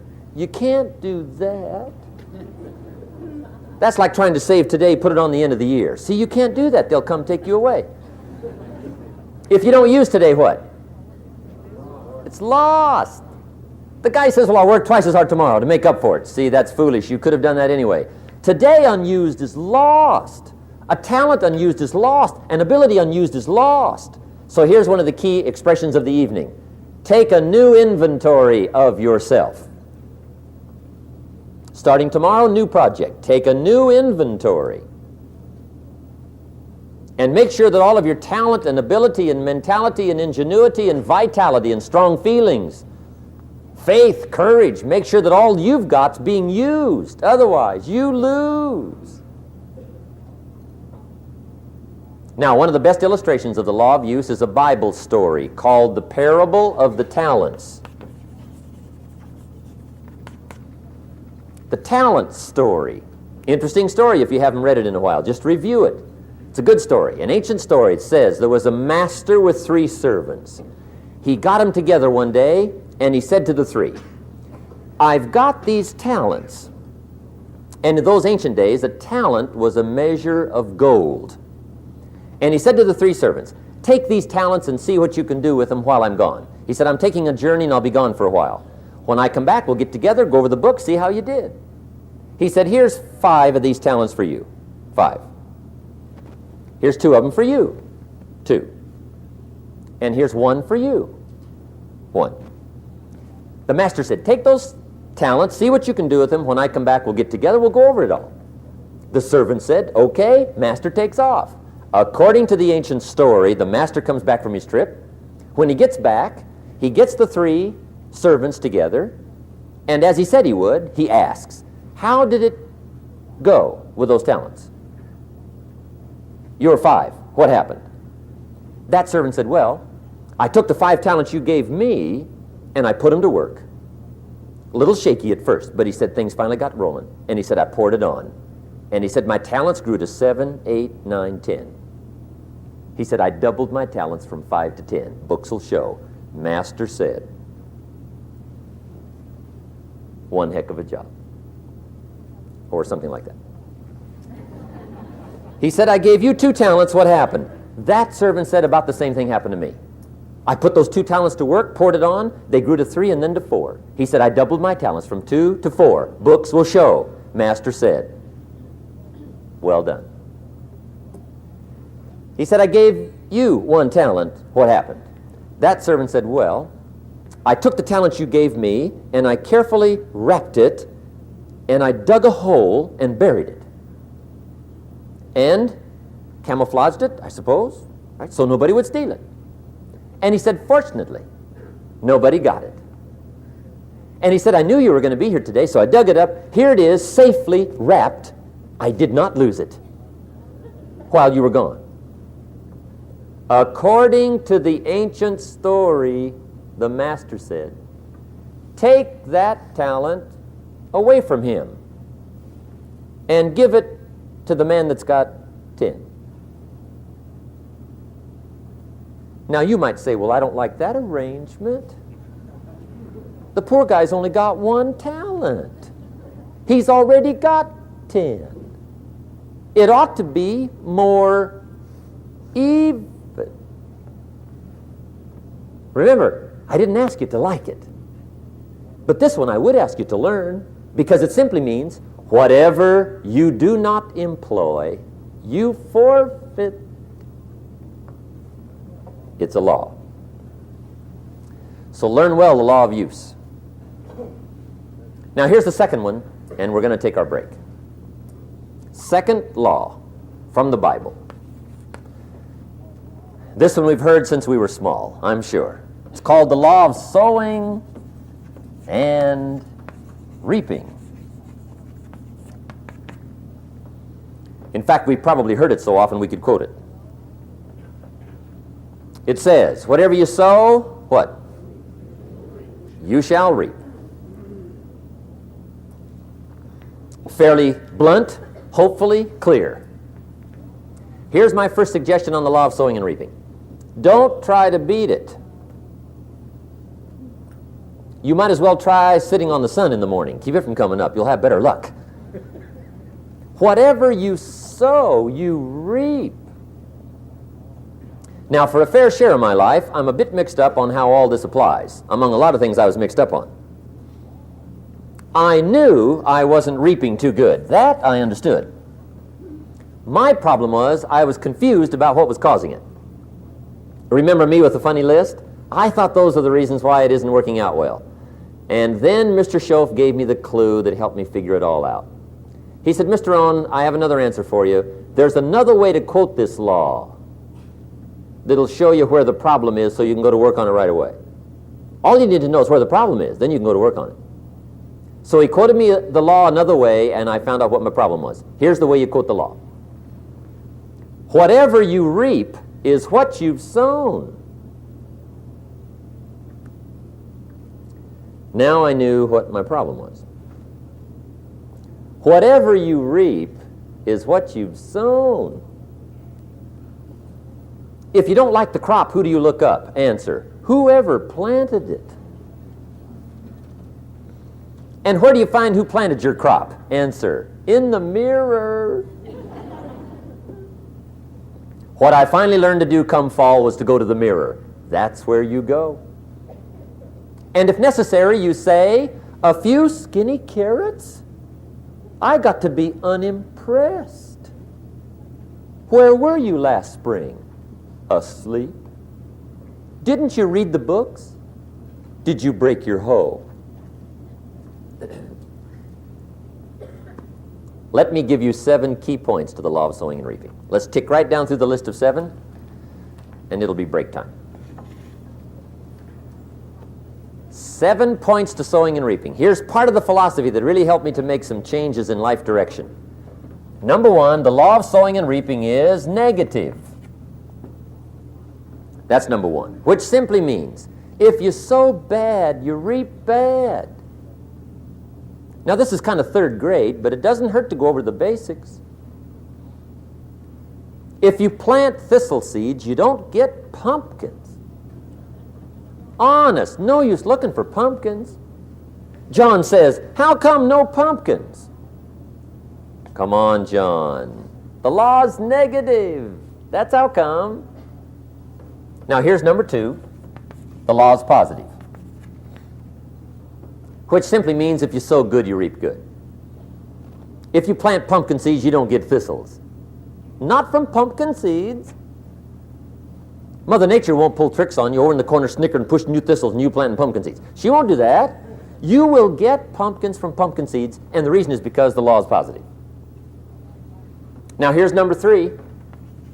I got excited when I found out the full dimension of this. See, you do not reap what you sow, but rather you always reap much more than what you sow. So the 3rd key word is more. You don't get back what you put out. You get back much more than what you put out. And it works both positive and negative. On the negative side, it said, if you sow to the wind, you reap the whirlwind. So you've got to get ready for that, or you will be naive. But now it also works positive. If you plant a cup of corn in the spring, how much corn do you reap in the fall? Not a cup. You might as well keep the cup you got. Why go to all the trouble, planting a cup of corn in the spring? Water it and take care of it all summer. Look after it carefully. Cross your fingers and pray. Why go through all that? Reason, come fall, you could well get a bushel for the cup. A bushel for a cup. It's called one of life's better deals. Guy says, well, yeah, I'll figure out how that works. You could get rich. That's right. That's right. Then how come more people aren't wealthy? They don't study much, sow and reap. The guy says, well, yeah, you work where I work. By the time you struggle home, it's late. You've got to eat a bite of supper, watch a little TV. Here's number 4. 4th key to sowing and reaping. There are many ways to sow and reap. There's many ways to change your life. There's many ways to get promoted. There's many ways to move up. There's many ways for financial independence. There's so many ways to do well, especially in this country. You don't have to go without any. If we lived in the middle of Africa, the middle of India, with economic disaster all around, you might have some excuses for not doing well. But not here. There's too many ways here. Do you know what the gross national product of this nation was last year, the year of the slowdown? It was still $2,400 billion. There's been nothing like it in the history of the human race. Last year, this country. We now consider somebody desperately poor in this country and needs massive help if they make less than $7,000 a year. And the rest of the world doesn't average $700 a year. No wonder they call it the American dream. There's so many ways. Too many ways to do well, and especially in California. Do you know where California would rank among the nations of the world in productivity if it was a nation? Number 5. The United States would be number 1, Russia number 2, Japan number 3, Germany number 4, California number 5. And there's only 23 million people here. I mean, there's nothing like it in the whole world. And Orange County.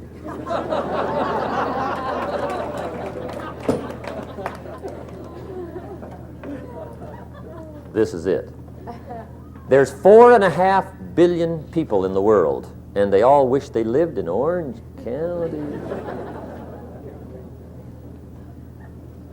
Hey, if you can't make it here, forget it.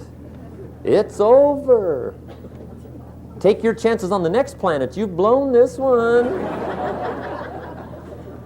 There's too many libraries. There's too many classes. There's too many seminars. There's too much information. There's too many books.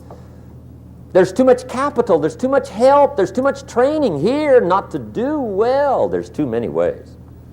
So find you some ways. There's plenty. Here's the 4th key to sowing and reaping, or 5. And that key word is anyone. Anyone can sow and reap. That's what's exciting. Anyone can. Now the question is whether or not you will. But can is not the question. Will is the question. Anyone can. Mr. Keogh says, try my plan. I put it together. The Keogh plan. Put aside $145 a month for the next 30 years. It's $1 million with the tax advantages. $1 million, 30 years, Keogh plan, $145 a month. Not a bad plan. Become a millionaire. Now, anybody can. The question is, who will? That's the question. Son asked his father, when his father's 50, we're rich, right? The Keogh thing? His father said, no, we're not rich. His son says, well, the Keogh thing, the $145 a month Keogh thing. He says, yeah, I know the Keogh thing, but I didn't go for that. Son says, you didn't? Says, no. I picked another plan for the $145. So what'd you do with the $145? Said, well, I bought beer and cigarettes.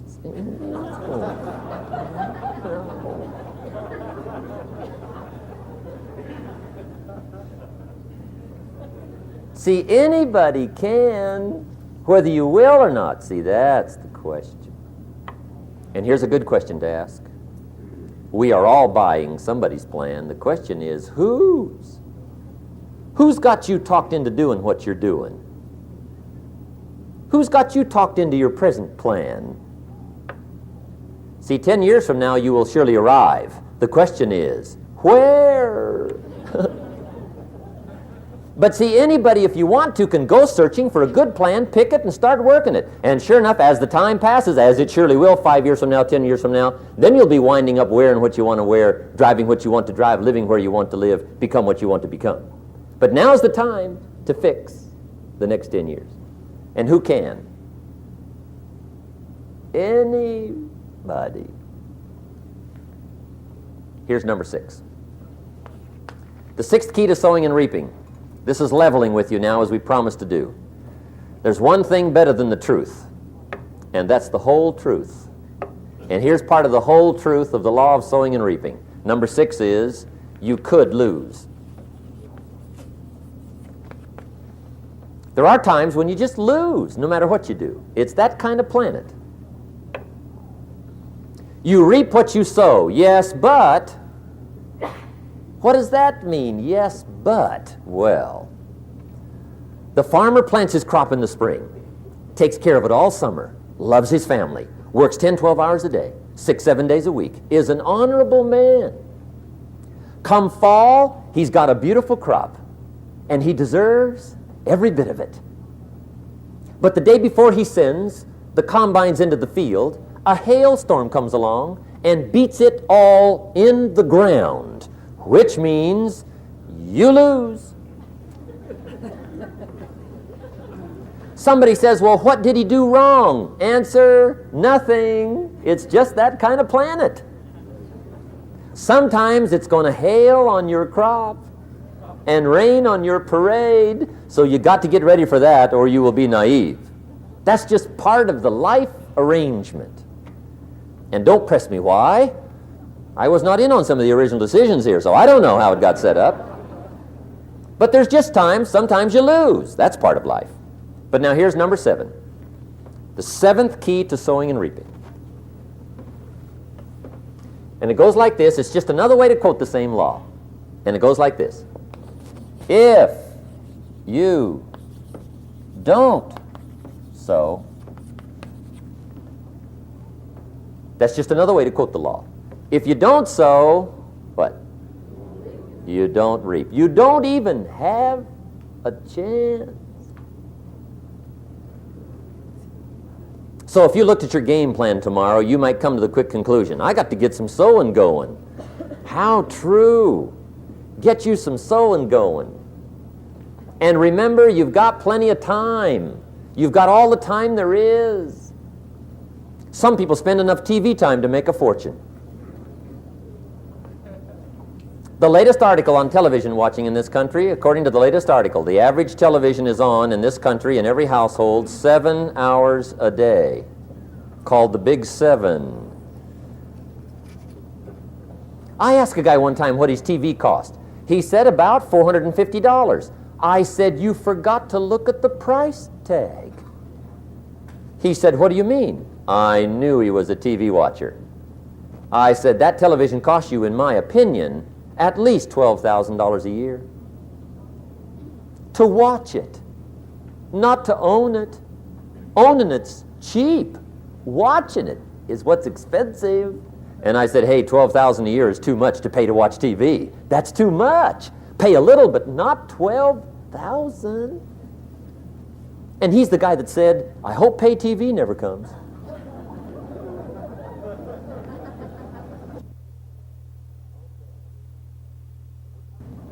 Okay.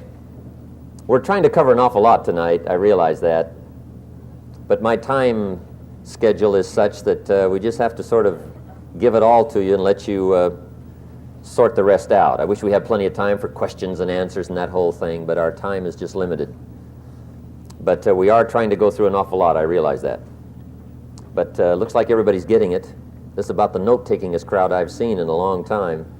Incredible. Does anybody have 5 pages yet?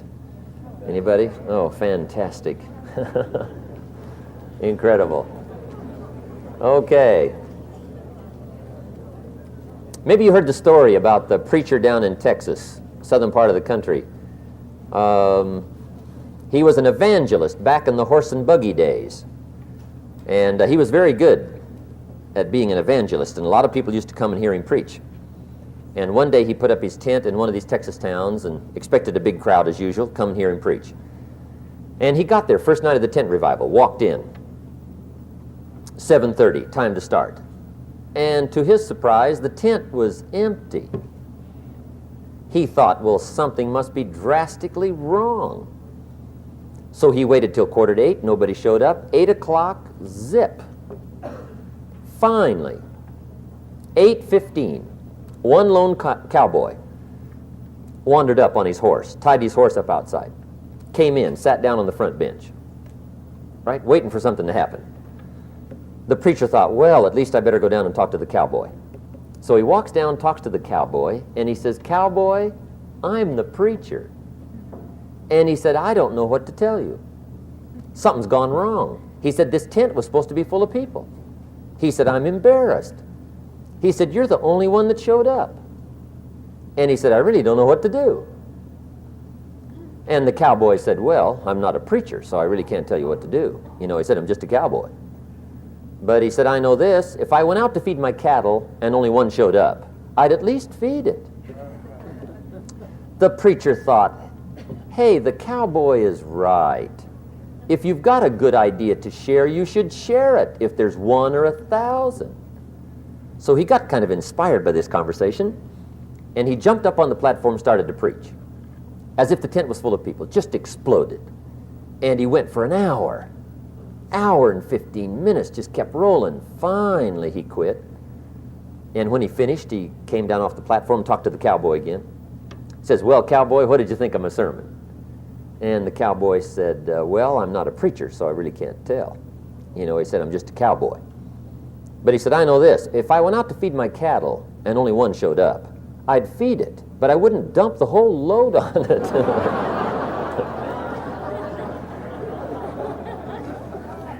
So anyway,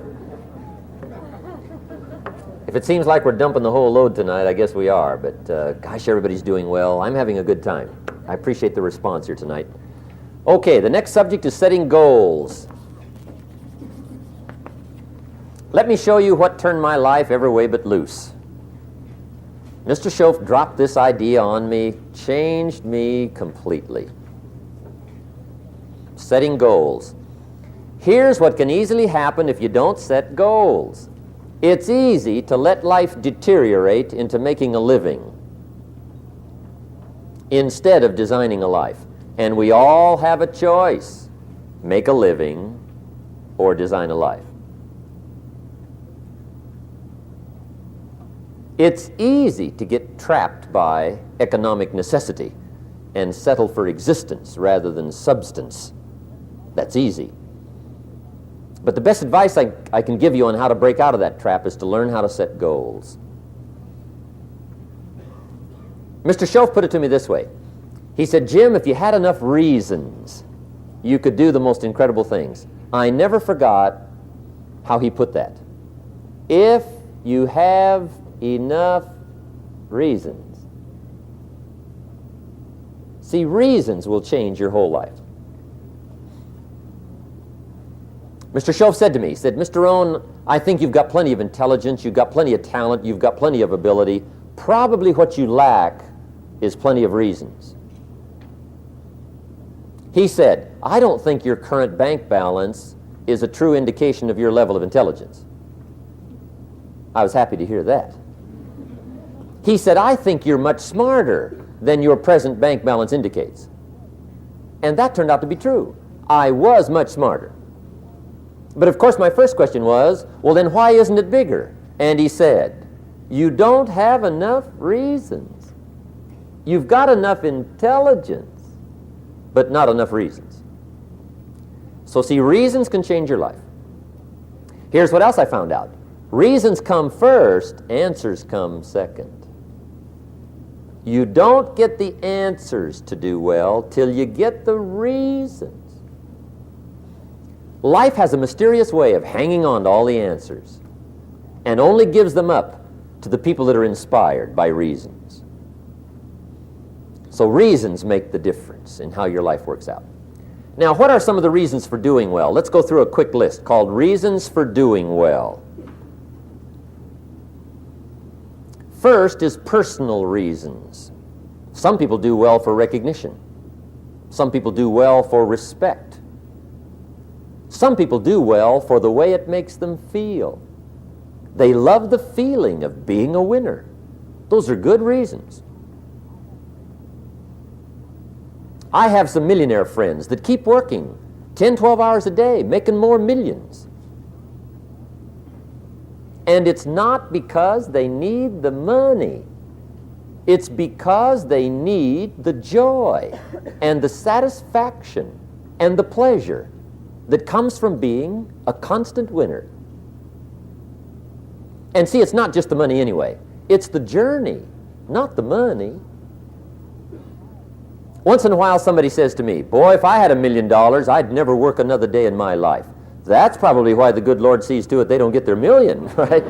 They'd quit. They'd quit. Okay. Next is family reasons. Some people do extremely well for other people, and that's powerful.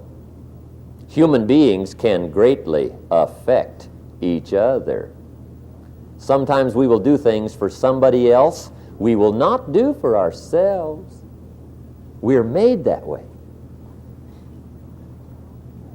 I met a man one time who said, Mr. Owen, to do all the things I want to do with my family around the world, he said, I got to have at least $250,000 a year. I thought, incredible. Could a guy's family affect him that much? And the answer is, of course. How fortunate are the people that find themselves greatly affected by somebody for personal achievement. And we are affected. The writer of a recent song said, if not for you, the winter would hold no spring, couldn't hear a robin sing. I just wouldn't have a clue if not for you. So we can be affected. That might be one of the most stimulating reasons to do well, finding somebody. Next is benevolence. Some people are turned on by sharing. And sharing can be one of the biggest turn-ons to do well. Some people do extremely well, gathering up resources, and then they divide them all up, sponsor all kinds of things. Sharing. When Andrew Carnegie died, the wee little Scotsman that built the big steel industry, when he died, they opened up his desk, and in one of the desk drawers, they found a slip of paper. On that piece of paper, Mr. Carnegie had written his goal for his life, and he wrote it when he was in his 20s. And on that piece of paper, it said, I'm going to spend the first half of my life accumulating money. I'm going to spend the last half of my life giving it all away. What a goal. He got so inspired by that goal that the first half of his life, he accumulated $450 million. And the last half of his life, he gave it all away. Good question tonight. What's got you turned on? What's got you bombed out of sight to get up early and stay up late and hit it all day? Next question. What's got you turned off? When I found the answers to those two questions, my life exploded into change. I finally found out what had me turned off, and I got that cured. And then I got me a long enough list of reasons to turn me on. And once the lights went on for me, age 25, they've never gone out. I've fallen out of the sky a few times, but I've never lost that drive to make something unique out of my life. See, reasons altered my whole life. Now, there's another list of reasons called nitty-gritty. Hard little reasons. Sometimes those little reasons are the most powerful reasons that can change your life. Sometimes it doesn't take much. I now carry several $100s in my money clip. It's only a few $100s, but it was one of those reasons turned my life around. Just before I met Mr. Schoaf, I heard a knock at the door. I go to the door, and there's a little girl standing there about this tall selling Girl Scout cookies. And she gave me one of the finest sales presentations I've ever heard. Special deal, several flavors, this whole package of stuff, $2. And with a big smile, she very politely asked me to buy. And I wanted to. Big problem.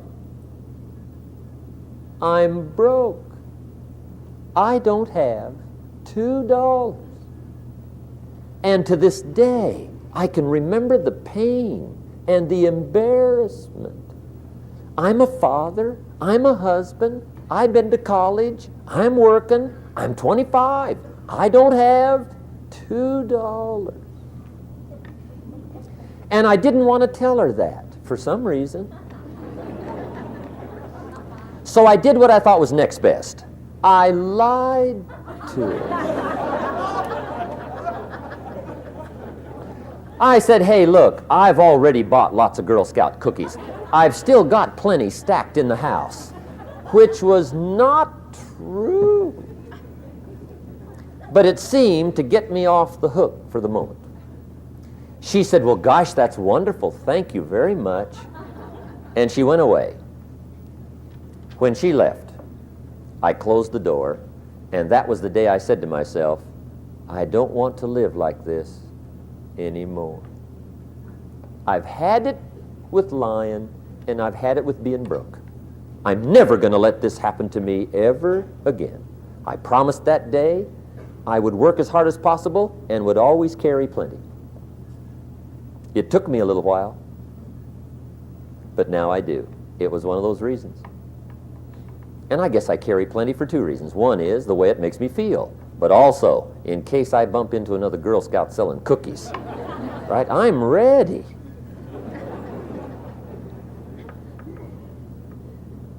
I walked out of the Bank of America one time up in Saratoga, California, where I used to live. Two little girls selling candy right outside the bank. Good place. Some girls' organization they're working for, right? I come walking out of the bank. This first little girl walks up to me. She said, Mister, would you like to buy some candy? I said, I probably would. What kind is it? She said, it's almond roca. I said, my gosh, that's my favorite. She said, wonderful. I said, how much is it? She said, it's just $2. I thought, incredible. I said, how many boxes of that candy have you got? She said, 5. And her little friend was standing there. She was selling candy too. I said, how many boxes have you got? She said, I've got 4. I said, that's 9. I'll take them all. They said, really? I said, yeah, it's my favorite. I've got some friends. I'll pass them around. They got so excited, put all this candy together. I reached in my pocket and gave them the $18. When I've got the candy and they've got the money, that first little girl looks up at me. She says, Mister, you are really something. How about that? Can you imagine only spending $18 and have somebody look at you in the face and say, you are really something? Now you know why I carry heavy, right? I'm not going to miss anymore. It was just one of those reasons. Helped to change my life. One of my nitty-gritty reasons was budget finance. Budget finance used to grind my soul. Way back in those early days, I had fallen for one of those consolidation loans, where you take all your little hard-to-pay bills, put them into one big impossible-to-pay bill, right?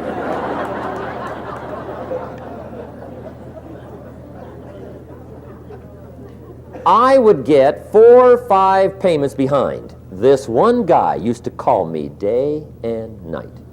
I don't think they're allowed to do that anymore. Harassed me. Threatened to run me in front of the judge. Threatened to ruin my credit. Threatened to embarrass my family. One day he said, we're going to come get your car, drag it rear end up down the street in front of your neighbors. The guy even called me a flake. And back in those days, I'm broke, I'm pitiful, there's nothing I can do about it. But I never forgot how the guy treated me. And when I met Mr. Schoaf and I got my life straightened out and the money started to flow, that was one of my first projects, budget finance. I poured it on day and night. I finally put all the money together I owed him, which was considerable. I picked a day for the payoff. And when the payoff day came, I put the money in small bills in a big briefcase. And I walked into the budget finance office on Wilshire Boulevard. in Los Angeles. The guy who harassed me so often, his desk was about 3 back. I walked right up to his desk, startled him. He wondered what I was doing there. It was the first time I'd been there since I'd borrowed the money, right? Without saying a word, I opened up this briefcase, dumped this pile of money all over his desk. I said, "Count it. It's all there. I will never be back." And I turned around and stormed out. Now, that might not be noble, but if you haven't tried it, you've got to one time.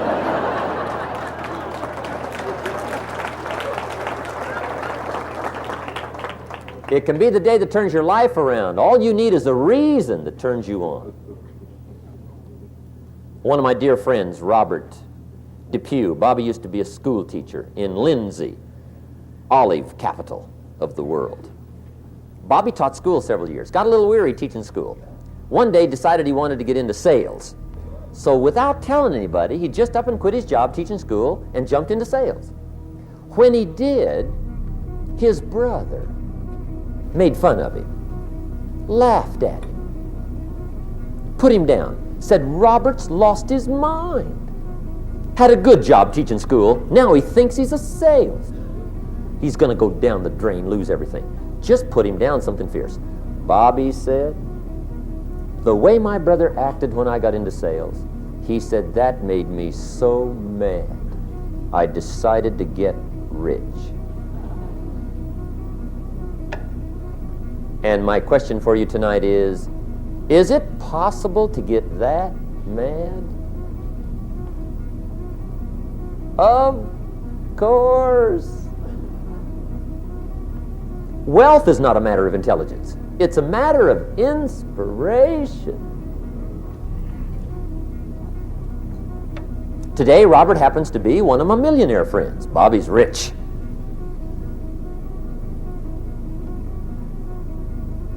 Frank Sinatra said one time, the best revenge is massive success.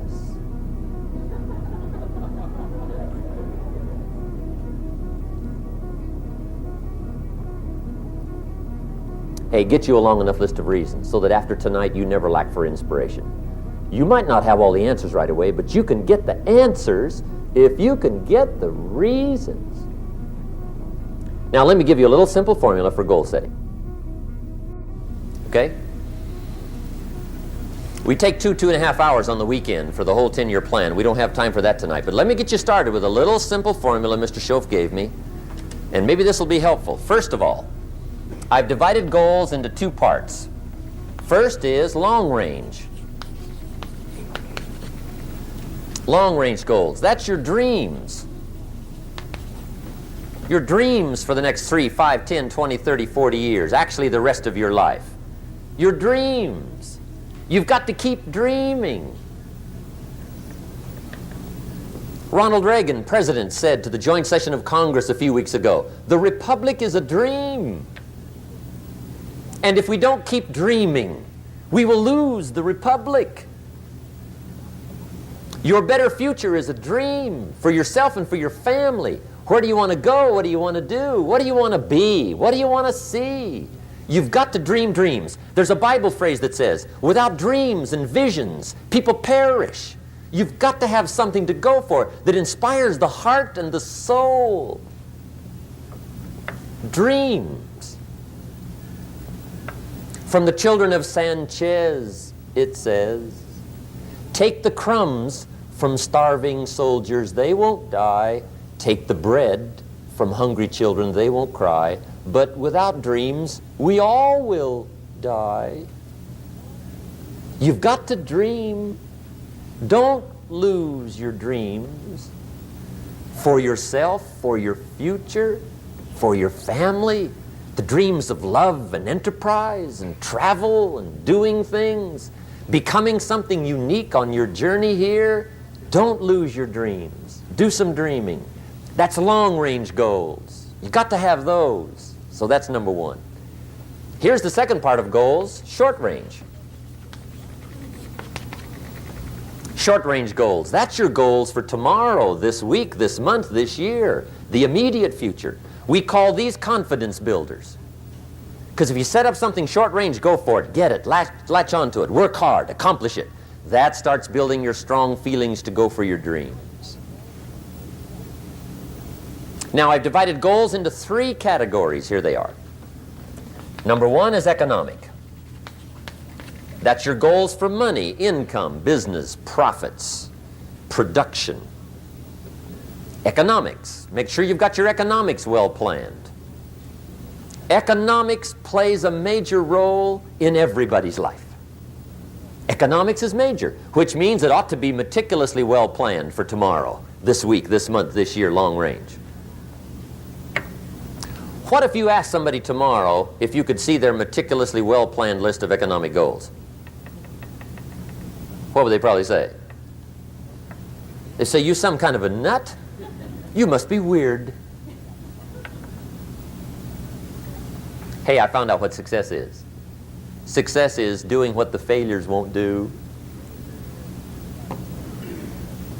Make sure you've got your economics well planned. It'll put you in the top 5%. One of the key little subjects we talk about on the weekend is the 7 fundamentals for wealth and happiness. And that's one of them, well-planned economics. It's a fundamental if you want to do well. Join the top 5%. Anybody in this room can join the top 5%, if you will. Okay.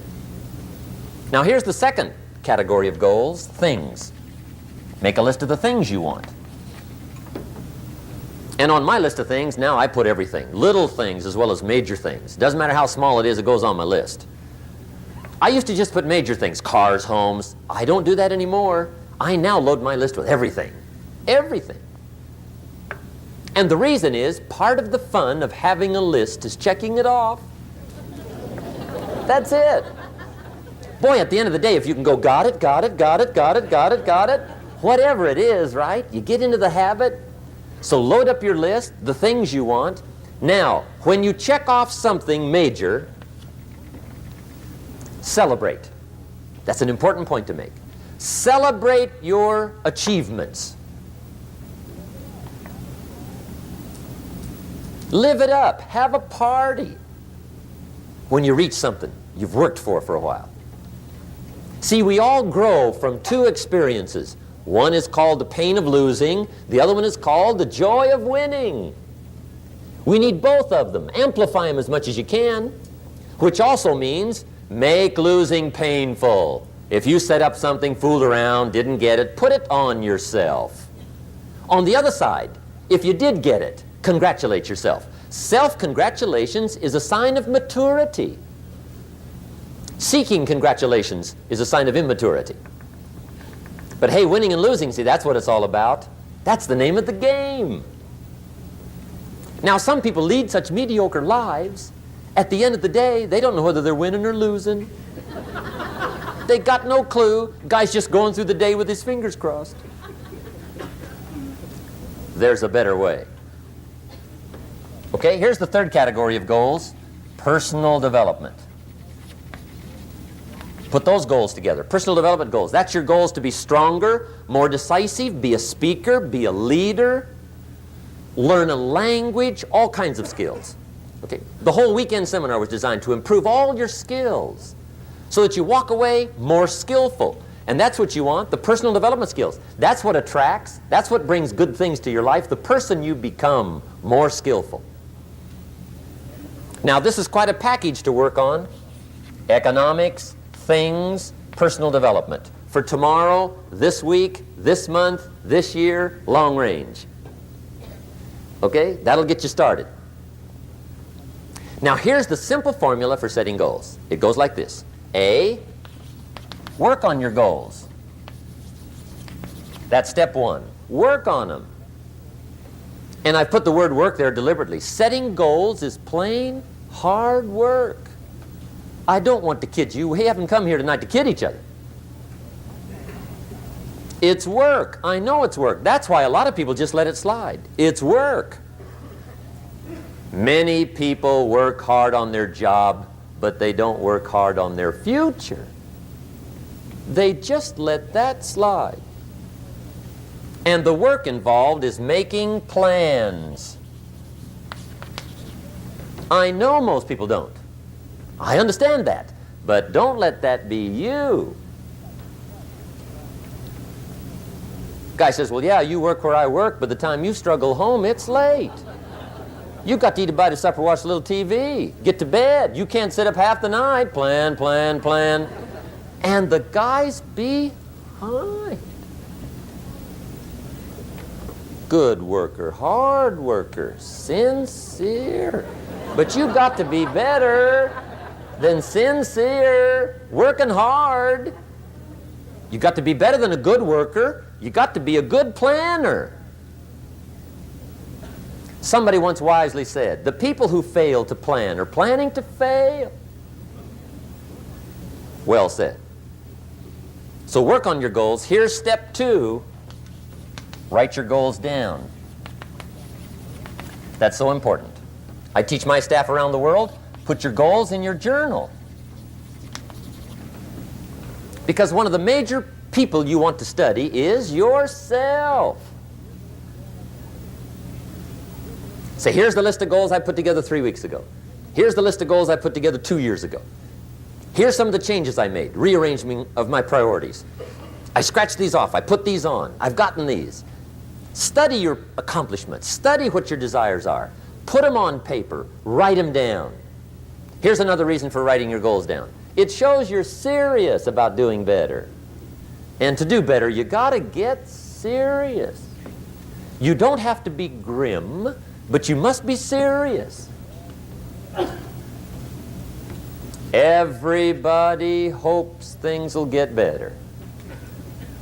Everybody hopes. Poor people hope. That ought to tell you something.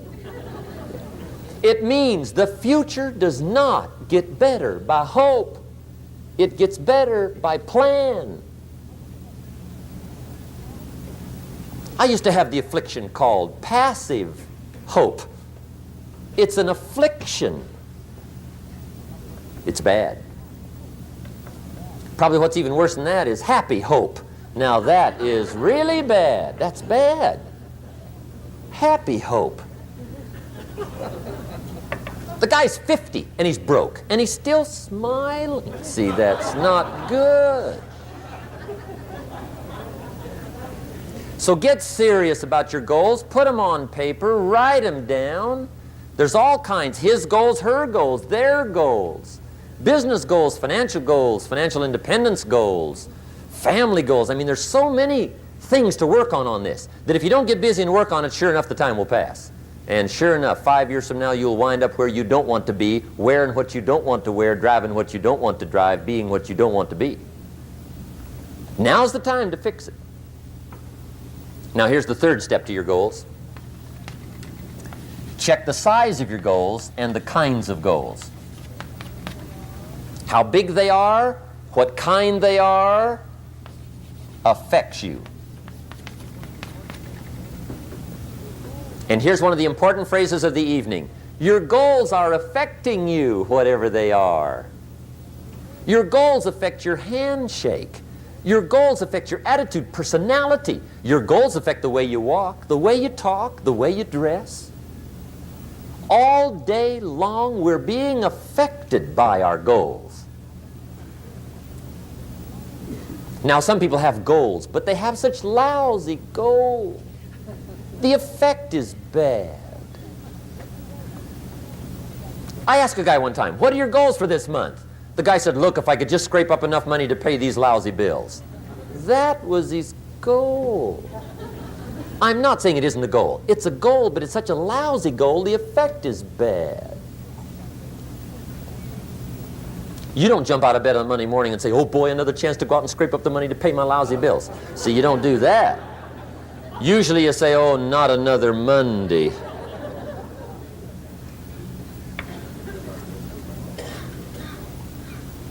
And some people have so given up on life, they have joined the thank God it's Friday club. How sad. Surely those are the same people, when life is over for them, will say, thank God it's over.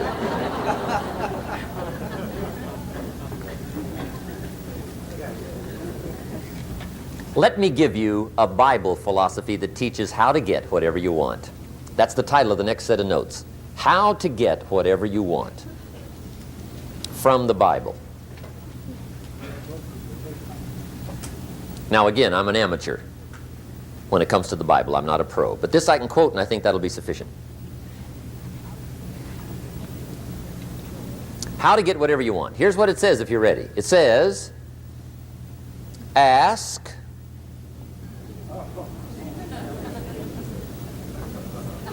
That's it. End of notes. Ask. If there's one art in life to learn extremely well, that's got to be one of them. The art of asking. What does ask mean? Ask means, what do you want? And the formula is staggering. It says ask and what? A guy ought to look into that.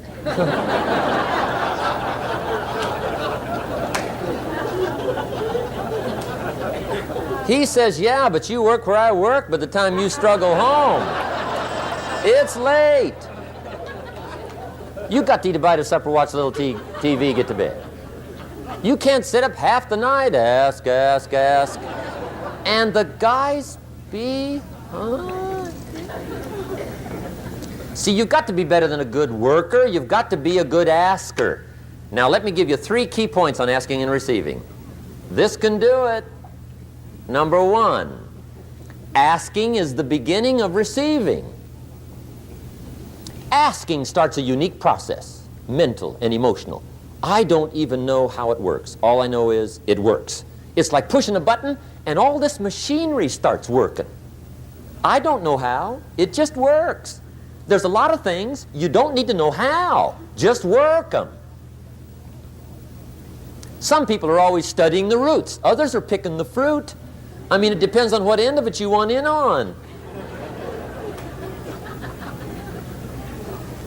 Asking is the beginning of receiving, so start the process. Here's number 2. Receiving is not the problem.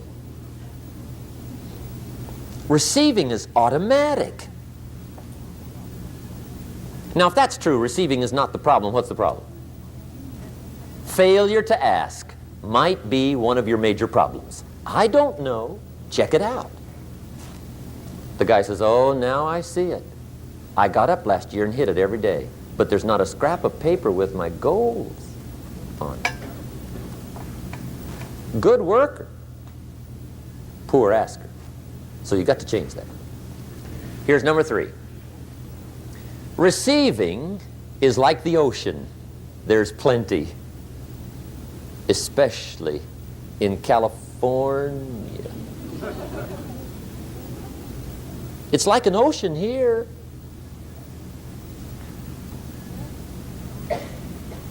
Success is not in short supply. It isn't rationed, and you stepped up to the window and it was all gone. No, no, no. It's like an ocean here. Now, if that's true, what's the problem? Well, some people go to the ocean with a teaspoon. Have you got the picture? See, what you want to do in view of the size of the ocean is trade your teaspoon for at least a bucket, and you'll look better down at the ocean. Kids won't make fun of you, right? Okay. Now, there's 2 ways to ask, and we'll wrap up goal setting. 2 ways. Here's number 1. Ask with intelligence. It didn't say ask intelligently, but I'm sure it meant that. Don't mumble. You don't get anything by mumbling. Be clear. Be specific. Intelligent asking means how wide, how high, how soon, when, what size, what color, how much. Define what you want and describe what you want. That's powerful. In the weekend seminar we teach, goals become like a magnet. They pull you that direction. And the better you describe them, the more they pull. So ask intelligently. Here's number 2. Ask with faith. That's the childish part of the equation. Believe you can get what you want like a child. Not an adult.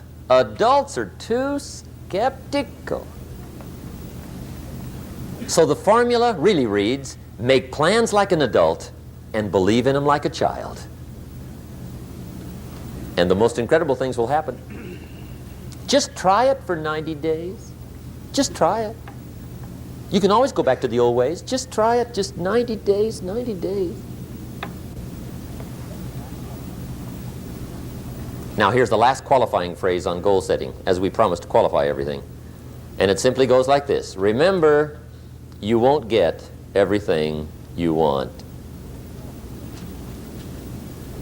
And we've already studied the reason for that. Simply, sometimes it hails on your crop and rains on your parade.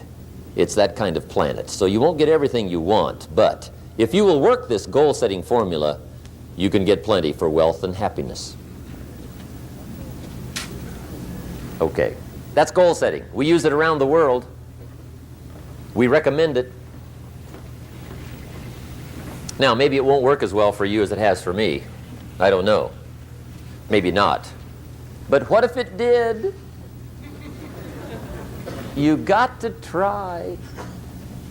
Now, here's the negative part of the seminar. We'll get through this as quickly as possible. In fact, we're moving toward the end here. The diseases of attitude. It's never that pleasant to talk about the negative, but we got to talk about it because life is part negative. These attitude diseases are like weeds that grow in the garden. It's a normal part of life. Here's a good phrase to note. Negative is normal. It's not successful, but it's normal. It's part of life. And here's the next key, in my opinion. You must learn to handle the negative. Don't ignore it. Handle it. Now, I know some people teach the other way. And listen to them, and listen to me, and then make up your own mind. Right? Don't be a follower. Be a student. But I say you got to handle the negative. You don't have to live in it. You don't have to dwell on it. But you do have to handle it, my opinion. I know some people teach, just turn your head real quick and say, there's no weeds, there's no weeds, there's no weeds. They'll take your garden. So you've got to handle the negative. Here's what part of it is. It's called the Great War Between Good and Evil. Mr. Reynolds and I are working on a new book this year called The Great War Between Good and Evil. And there is a war on. The minute you were born, you got involved in the war between good and evil, between darkness and light, between negative and positive, between evil and good, between tyranny and democracy, between weeds and human activity. I mean, the war is on. If democracy sleeps, guess who never sleeps? Tyranny. In the absence of light, guess what's automatic? Darkness. If good does not arouse itself and become active, guess what moves in? Evil. It's a war. A mental war, a physical war, a financial war, between enterprise and ease, between accomplishment and failure. It's a war. That's why there's an Old Testament phrase that gives the best advice for human activity when it says, 6 days labor, 1 day rest. Now, I'm sure we've taken that to mean, don't work all 7 days, take one off. Here's what it also means, only take one off. Or you're liable to lose the war. Now, we've got it down to 5 and 2, and maybe that's not too dangerous, I don't know. If God would have thought of 5 and 2, he might have made it 5 and 2. I don't know. You can't think of everything. But here's what it does mean. Enterprise is better than ease. If you rest too long, the jungle overtakes the village. Now here's the good news about the war between good and evil. Evil is no match for good, but good must be active. Weeds are no match for human activity, but if you stand still, how far in will they come? All the way. They'll grow right up around your shoes. But if you get busy, how far back can you take them? As far as you wish. They're no match, but you must be active. That's why the 6 and 1. Make sure you're not losing the war by taking off too much. Guess what the average years are after retirement? 6. 6. Which means don't retire. Your chances are too slim. Okay. The war between good and evil, the weeds. You got to make sure you recognize the negative, handle it, deal with it, and then go on. Let's make a list of the diseases of attitude that can wreck all your chances to do well. One of the words that destroys everything is called neglect. Neglect. And I found this out. A week of neglect could cost you a year of repair. It isn't worth it. So what to be on the lookout for? Here's the list. If you were making it, you'd have the same list I've got. Right? We're not covering anything new tonight. This is a reminding session, not a teaching session. But it doesn't hurt to go over it again. Here's the list. Attitude diseases. Number 1 is indifference. The shrug of the shoulder. The guy's not even concerned. He's just drifting. This is called the mild approach to life. A disease known as mildness.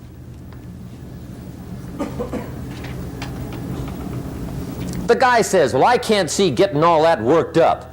Well, to be any kind of winner, you got to get worked up. There's one problem with drift. You cannot drift to the top of the mountain. And the good Lord said in the closing chapters of the Bible, here's the best way to live, one way or the other. That's best. Hot or what's next best? Cold is next best to hot. Not the half-baked middle, lukewarm, not too hot, not too cold. What a sad way to live. I think what it means is pick a direction and go with everything you got. Just pick one and go. Somebody says, yeah, but what if it's the wrong direction? You'll find out quicker. It won't take you 25 years to wake up and say, oh no, I've been walking the wrong road. I told my staff the other day, next best to prosperity is adversity. If one doesn't get you, pray for the other. We all do better from one of 2 reasons, inspiration or desperation. And I don't wish anything bad on you tonight, but if you're not inspired, I hope a wagon comes down your rut. Whatever it takes to get you to try harder, read more, set your goals, and go for it. Somebody asked me one time, what quality would I pick if I wanted to work with somebody? And you know what I picked first? Number 1, strong feeling. Please, number 1, give me somebody that feels strong. About most anything, I don't even care. Just so they believe it.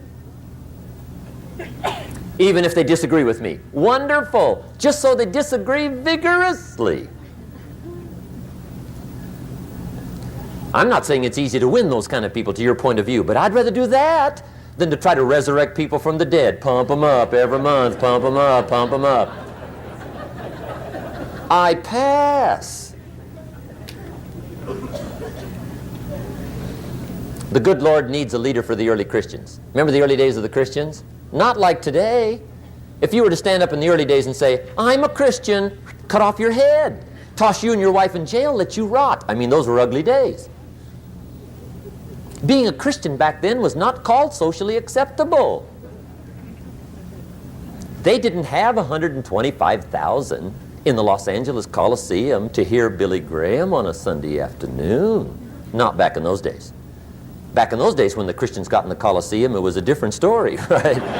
I mean, the word was, stay out of the Coliseum, especially on Sunday. Last Sunday was Lions 33, Christians nothing. See, those were mean, tough struggle days for the Christians. Now, when the days are mean and tough and struggling, you got to have some kind of leader. Do you know who the good Lord picked for the leader when the days were mean and ugly? Saul from Tarsus. That's who he picked, Saul. I'll tell you what, I would have picked him. You would have picked him. Anybody would have picked Saul. Saul was one of those incredible guys. Once he got into something, look out. Everybody in the community knew what Saul was in. Because whatever he joined, he'd flip all the switches, open up all the dials, turn on all the faucets, and go like mad. He was known as All-Out Saul. I mean, he was something else. Now, at first, it wasn't working out well. Saul hated Christians, which makes a poor leader, right? I mean, that won't work. Saul got this bug somewhere about the Christians. He got to hating Christians. And he hated them so bad, every time somebody would say Christian, he'd fly into a rage. And I guess he decided one day, it was his mission in life to get rid of all the Christians. He was Saul anyhow, could do most anything he wanted to. So he got him these letters of authority to go around to the various communities and hunt down the Christians. They said, do whatever you want to with them, Saul, they're unpopular anyhow. Drag them in the streets, whip them, stone them, torture them, kill them. You mention the name Saul from Tarsus to the early Christians, I'll tell you what they would do. They would run, hide, lock the doors, leave town, dive underground. I've been in the catacombs of Rome where they hid. He was mean. I mean, terribly mean. But remember the story? One day Saul's making it for Damascus. Heard about some new Christians, flies into a rage, takes off for Damascus. And the story said he was angry. There's a little sentence in the story that says, on his way to Damascus, he was breathing out threatenings and slaughter, which meant he felt rather strong about the idea, right? That's strong, that's strong. But on this journey, right, according to the story, as Saul was making his way to Damascus, the good Lord looks down out of heaven and says, there's my man, Saul. He's got to be something else. And according to the story, this great light shines out of heaven, knocks him flat, right off his horse, grinds his face in the dirt, and blinds him for 3 days. The good Lord using recruiting tools we can't use, but when you're Lord, right? To make a long story short, Saul from Tarsus becomes converted to Christianity. He becomes Paul, the great leader, the apostle. And without a doubt, the good Lord got him a dandy. One he didn't have to pump up every month. In one of his later writings, he said, the things I once hated, I now love. The things I once loved, I now hate. See, that's strong. Here's the key to the good life. Learn to put everything you've got into everything you do. Whatever you are doing, pour it on. It will quickly open up into opportunity or quickly disclose to you that you ought to be doing something else. The delusion is, if I had a better job, I'd really pour it on. See, that's delusion. Wherever you are, pour it on.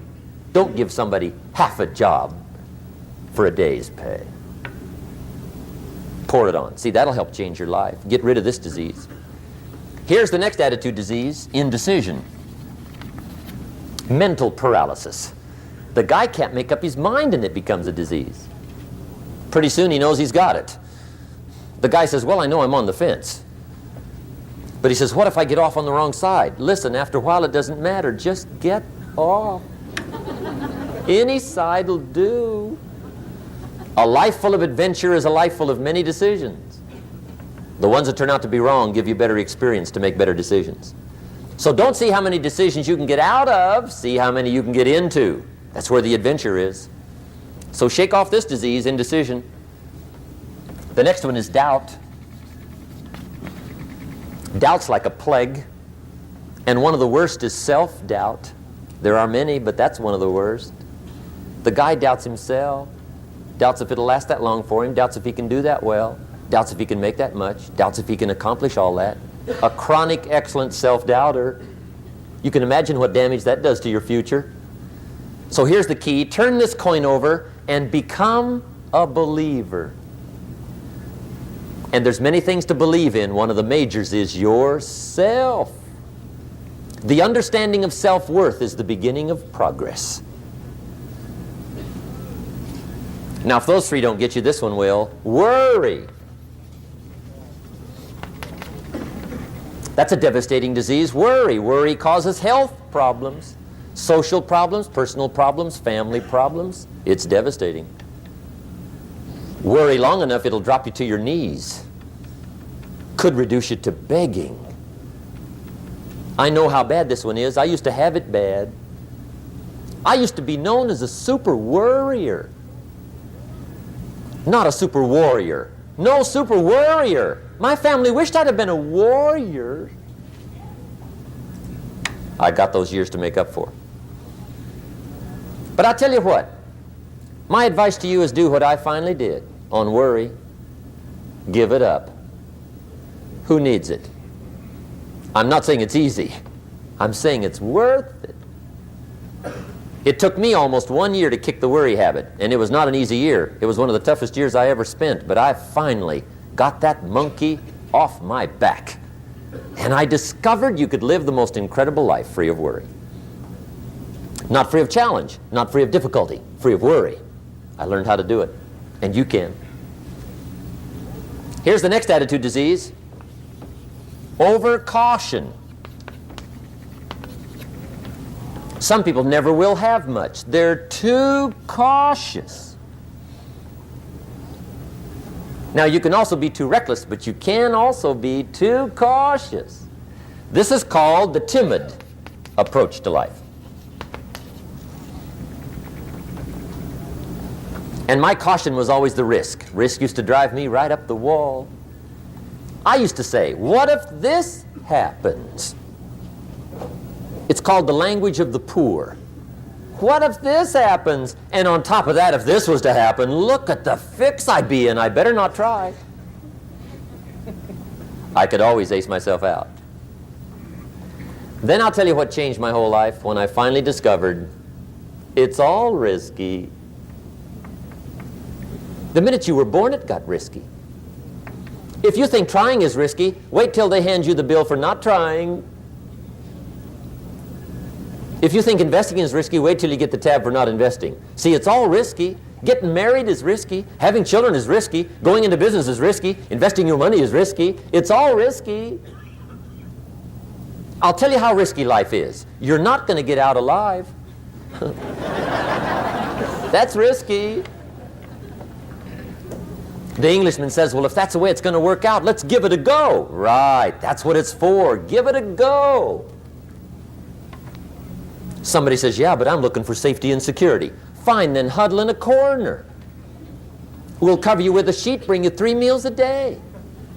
And we'll protect you, feed you, look after you, care for you. We won't let anything happen to you, and you'll probably live to be 100. The guy said, well, yeah, I'd live to be 100. But what a way to live. Right. What a way to live, safe and secure. Don't ask for security. Ask for adventure. Better to live 30 years full of adventure than 100 years safe in the corner. And see, it's not important how long you live. What's important is how you live. Here's the next attitude disease. We're almost through with this motley list. In fact, we're almost through. Hang on. The next one is pessimism. Pessimism, the deadly disease of always looking on the bad side, the problem side, the difficult side, checking all the reasons why it can't be done. The poor pessimist leads an ugly life. He doesn't try to figure out what's right. He tries to figure out what's wrong. He doesn't look for virtue. He looks for faults. And when he finds them, he's delighted. How ugly. This is the poor guy looks through the window, doesn't see the sunset. He sees the specks on the window.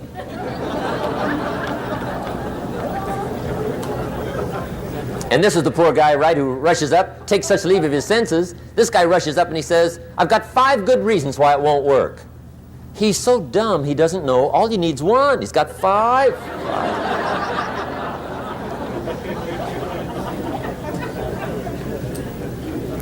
To the pessimist, the glass is always half empty.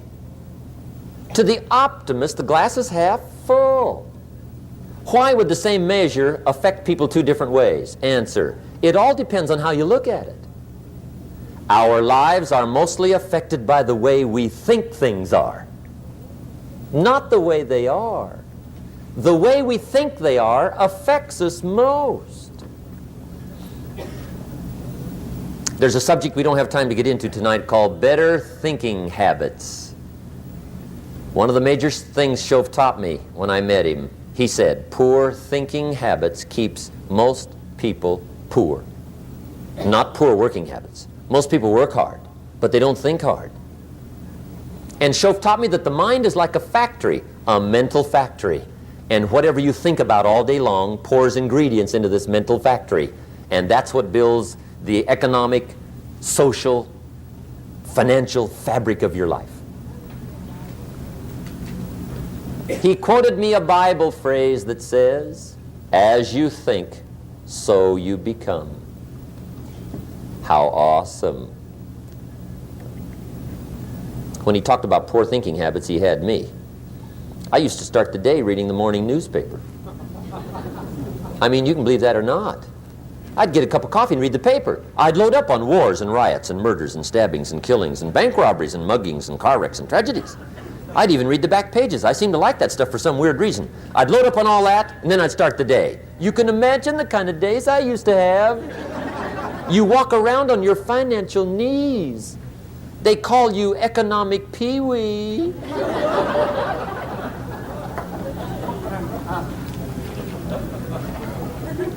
The guy says, I want to be a great leader. Wonderful. The first thing we do is follow him to his house. When we get there, we walk in and check his library, number one. Somebody says, well, why check his library? The reason is because what a man reads pours massive ingredients into his mental factory, and the fabric of his life is built from those ingredients. You would not believe what some people have got in their house to read. You would not believe. One of the best dressed up words I know for a lot of it is trash. Can you imagine dumping a barrel of trash into this mental factory every day and coming out with a rich, dynamic, positive life? It can't be done. You might as well try making a cake with cement. The kids back in Danbury, Connecticut, high school, they're asking me questions one day. I'm talking to the kids. Kids got good questions these days. One of them said to me, Mr. Rohn, how do you build the good life? I said, it's simple. It's not easy, but it's simple. Here's how you build anything. Select the right ingredients, keep out the wrong ingredients, and it starts with thought. Everything starts with thought. So you must be wise and careful what you think about, because that starts everything. You got to be wise and careful. I asked the kids, what would happen if somebody dropped sugar in my coffee? They said, well, you'd be okay. I said, what if somebody dropped strychnine in my coffee? They said, well, you'd be dead. I said, correct. Lesson one, life is both sugar and strychnine. You gotta be careful. I said, what if my worst enemy drops in the sugar?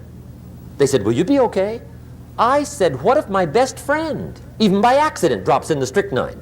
They said, well, you'd be dead. I said, correct. Lesson two, watch your coffee.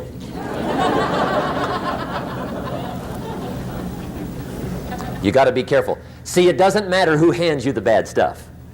It doesn't matter where you get the bad stuff. It'll still do its damage on your bank account, wherever you get it.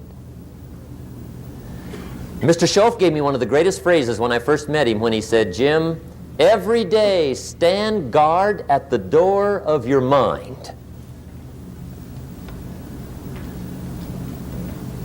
How important. Stand guard at the door of your mind. And you decide what goes into your mental factory. Don't let anybody just dump anything they want to in your mental factory, because you've got to live with the results. Okay, here's the last disease, and we're through with this list. In fact, we're almost through. Hang on. The last subject is very brief. The last disease, but this one is deadly. Engage in this one, indulge in it even slightly, and you might as well forget the future, because it's going to forget you. Complaining, crying, whining, griping, a Bible word called murmuring. See, that'll ace your future. Spend 5 minutes complaining, and you have wasted 5. And you may have begun what's known as economic cancer of the bone. Surely they will soon haul you off into a financial desert and there let you choke on the dust of your own regret. I hope I said that well, so you won't forget. It's a deadly disease. If you don't think it's bad, ask the children of Israel of Old Testament fame. Typical of us all, their story just happened to get in the book. Story says, children of Israel were slaves. God performed a series of dazzling miracles and got them out. And now they're heading for the promised land. Remember the story? Heading for the promised land. Tragedy of the story, they never got there. Reason. From day one, they started to complain. They griped about the water. They griped about the weather. They whined and cried and griped about the food. They griped about the leadership. They whined and cried because it was too far, too cold, too hot, too difficult, too miserable. I mean, they whined and cried for years. Finally, God said, "I've had it, trip canceled." Or something like that. The story says they died in the desert, never got to the promised land. Which I think means two things. Indulge in this long enough, you get your future canceled. And I guess it also means even God himself can only take so much.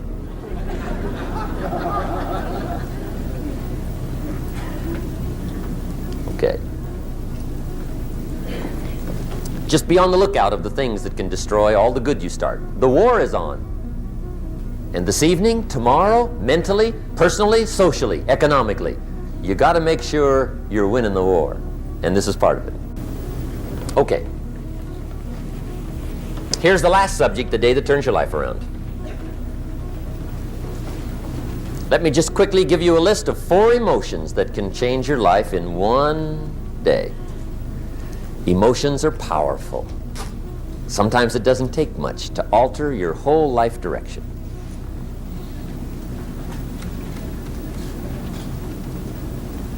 Okay, here they are. Number 1, disgust. Powerful emotion. Disgust says, I have had it.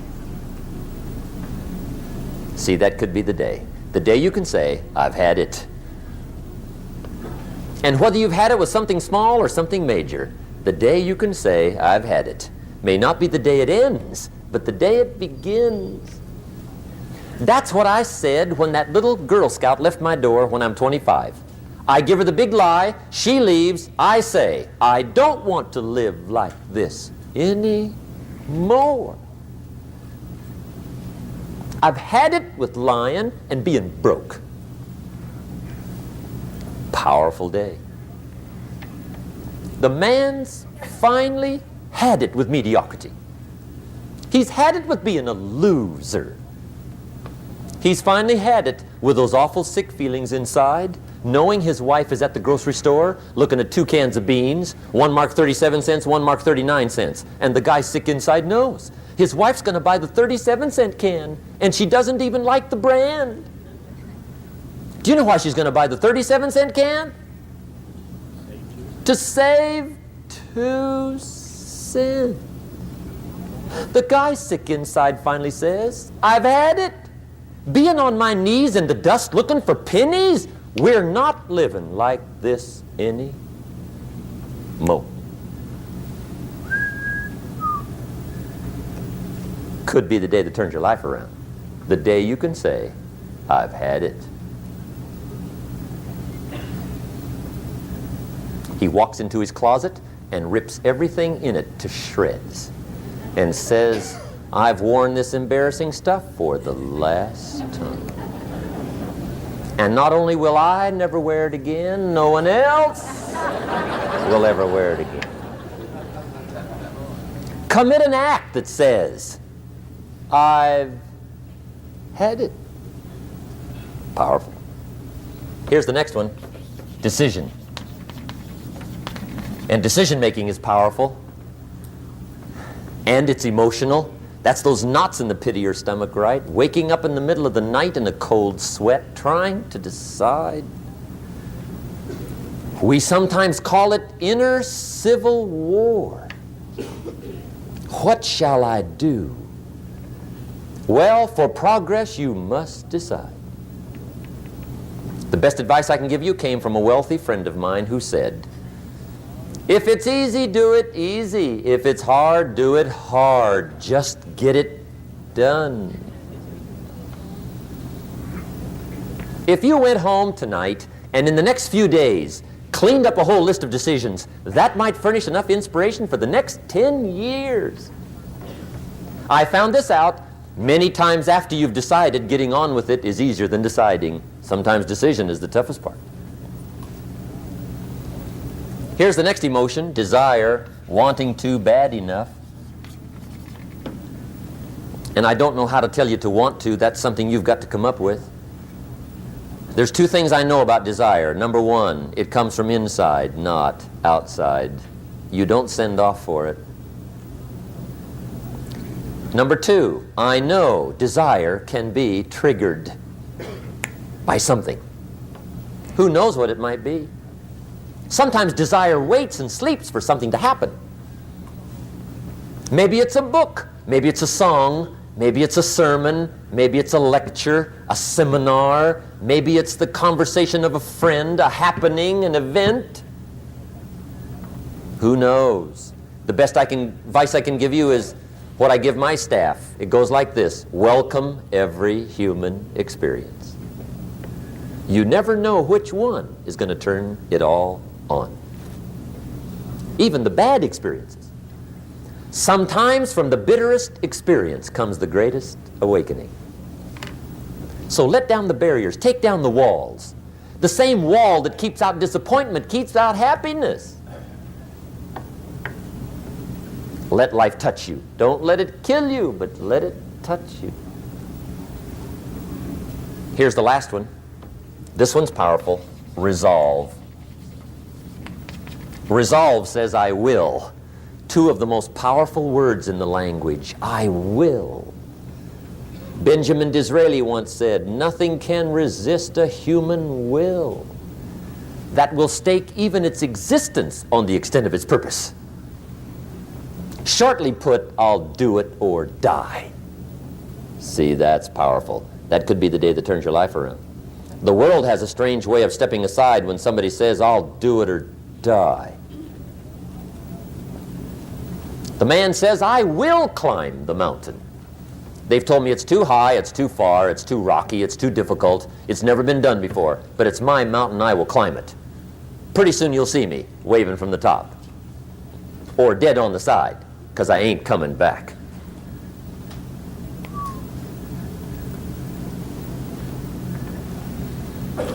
The best definition I ever got from the word resolve came from a little junior high girl in Foster City, California, up north. I'm talking to the junior high kids one day. I love to ask kids definitions. They come up with beauties. I got to the word resolve and I asked, who can tell me what resolve means? And I got several hands, and they were all pretty good, but the last one was the best. Little girl, about 3 rows back, held up her hand. She said, Mr. Rohn, I think I know what resolve means. I said, darling, what do you think it means? She said, I think it means promising yourself you will never give up. I said, that's it. Webster, stand aside. That is the definition. Promise yourself you will never give up. I asked the kids, how long should a baby try to learn how to walk? How long? How long would you give your average baby before you shut him off? How long?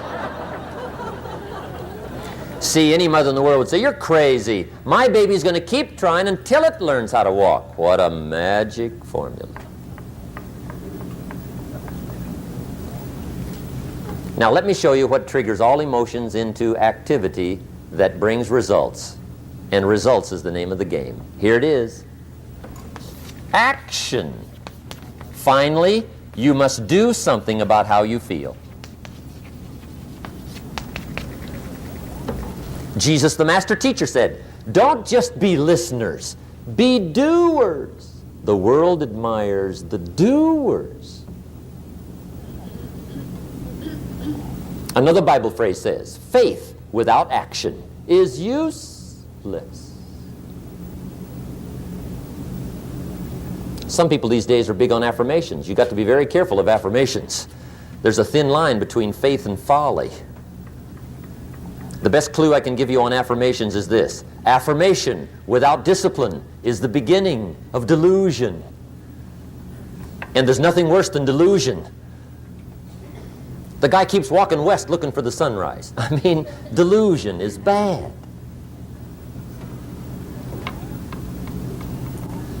However, affirmation with discipline can bring the most spectacular results. When the Jewish people surveyed the Holocaust at the end of World War II, and for them it was a Holocaust, 39 million people lost their lives, World War II. 19 million were Russian. But compared to the population, it was not quite the Holocaust visited on the Jewish people. 6.5 million Jews perished World War II. 6.5 million. That was a Holocaust. After Hitler's final solution and the Nazi jackboots and Eichmann and Bormann had done their evil task, 6.5 million. When the Jewish people counted the dead, surveyed the Holocaust, and mourned the loss, those that survived together said, never again. That was the affirmation. Never again will we take our families, silently walk to the boxcars, and let them ship us through the night to Auschwitz. Never. Well, that's good to make an affirmation. But the next question is, what are you going to do to back up the affirmation? They said, well, number one, we'll build a nation. Then they said, we'll build an army. Wow. And a navy. My. And an air force. And we'll buy some bombs. My. And some bullets. Wow. We'll spend a big portion of the national treasure. We'll even spend some of Israel's finest lives. We mean it. Never again. That's called backing up affirmation with discipline. Does it work? Well, yes. They've been tested 4 times in war on their affirmation in the last 25 years. 4 times, major. The next to the last war was called the 6-Day War. As if to say, didn't we tell you? Never.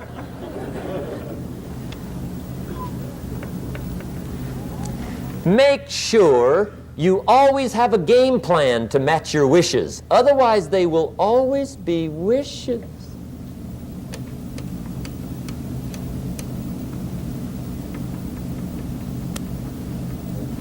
The day that turns your life around. Let me give you 4 questions to take home when we're finished. These are called questions to ponder. And this wraps it up.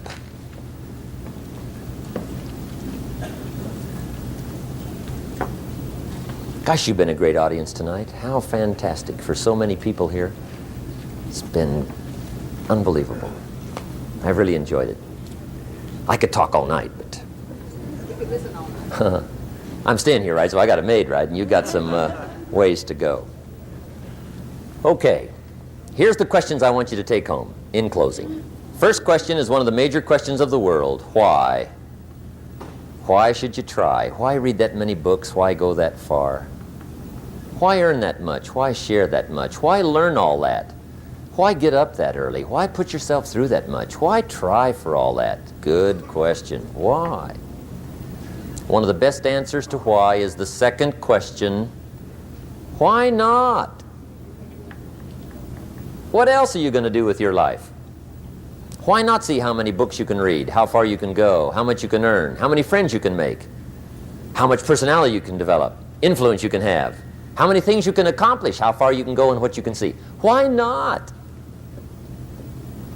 You got to stay here till you go. Why not? The third question is, why not you? Why not you? Some people have done the most incredible things with limited start. Why not you? Some people have done so well, they get to go, they get to see it all, they get to do it, they get to be there. They get to have it, they get to enjoy it. Why not you? Why not you watching the morning mist rise over the mountains of Scotland? Exploring the mysteries of Spain, soaking up history in London. Why not you? You got to take a stroll through the Palace of Versailles. Why not you? You got to have lunch in one of those neat little sidewalk cafes in Paris. I mean, Denny's is okay, but you got to try Paris. Someday you got to gaze directly at the Mona Lisa. I can show you where to find the most exquisite seashells in Miami and the Bahamas. I know where they are. Why not you? You got to shop on Fifth Avenue in New York. You got to stay at the Waldorf Astoria. Have dinner at Lou Chow's.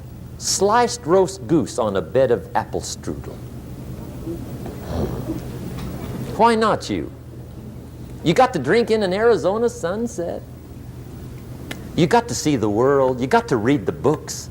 You've got to do the enterprises. You've got to be involved in commerce and love and travel and experiences. You got to do it all. Why not you? You've got to know the results that come from splendid discipline. There's nothing like a view from the top. And the last question is, why not now? Don't postpone your better future any longer. Get at it tomorrow with new vigor. Get you some new books. Ask some new questions. Set some new goals. Get you a new journal. Start your projects book. Get a game plan going. Do some more reading. Start to make changes. Have conversations. Make contact. And do it now. And if you will, I have a feeling one of these days we'll be hearing your story. You'll make us a phone call, write us a letter, get in touch with us and let us know what's happening to you. I want to thank you for being here. My final comment would be ask for God's help, which may sound a little strange coming from a strictly commercial company. We are not a religious order, but if you would allow me a personal word, that would be it. I think humans are unique, but we could all use a little help. But of course, you've got to do your part. That's what we've talked about mainly tonight. Do your part, and I think God will do His part. It's a two-way street. And we do play a part. There's a story about the man who took a rock pile in 2 years, turned it into a fabulous garden. People came from everywhere to see it. One day a guy came by, saw the garden, thought it was fabulous, but he wanted to make sure the gardener didn't take all the credit.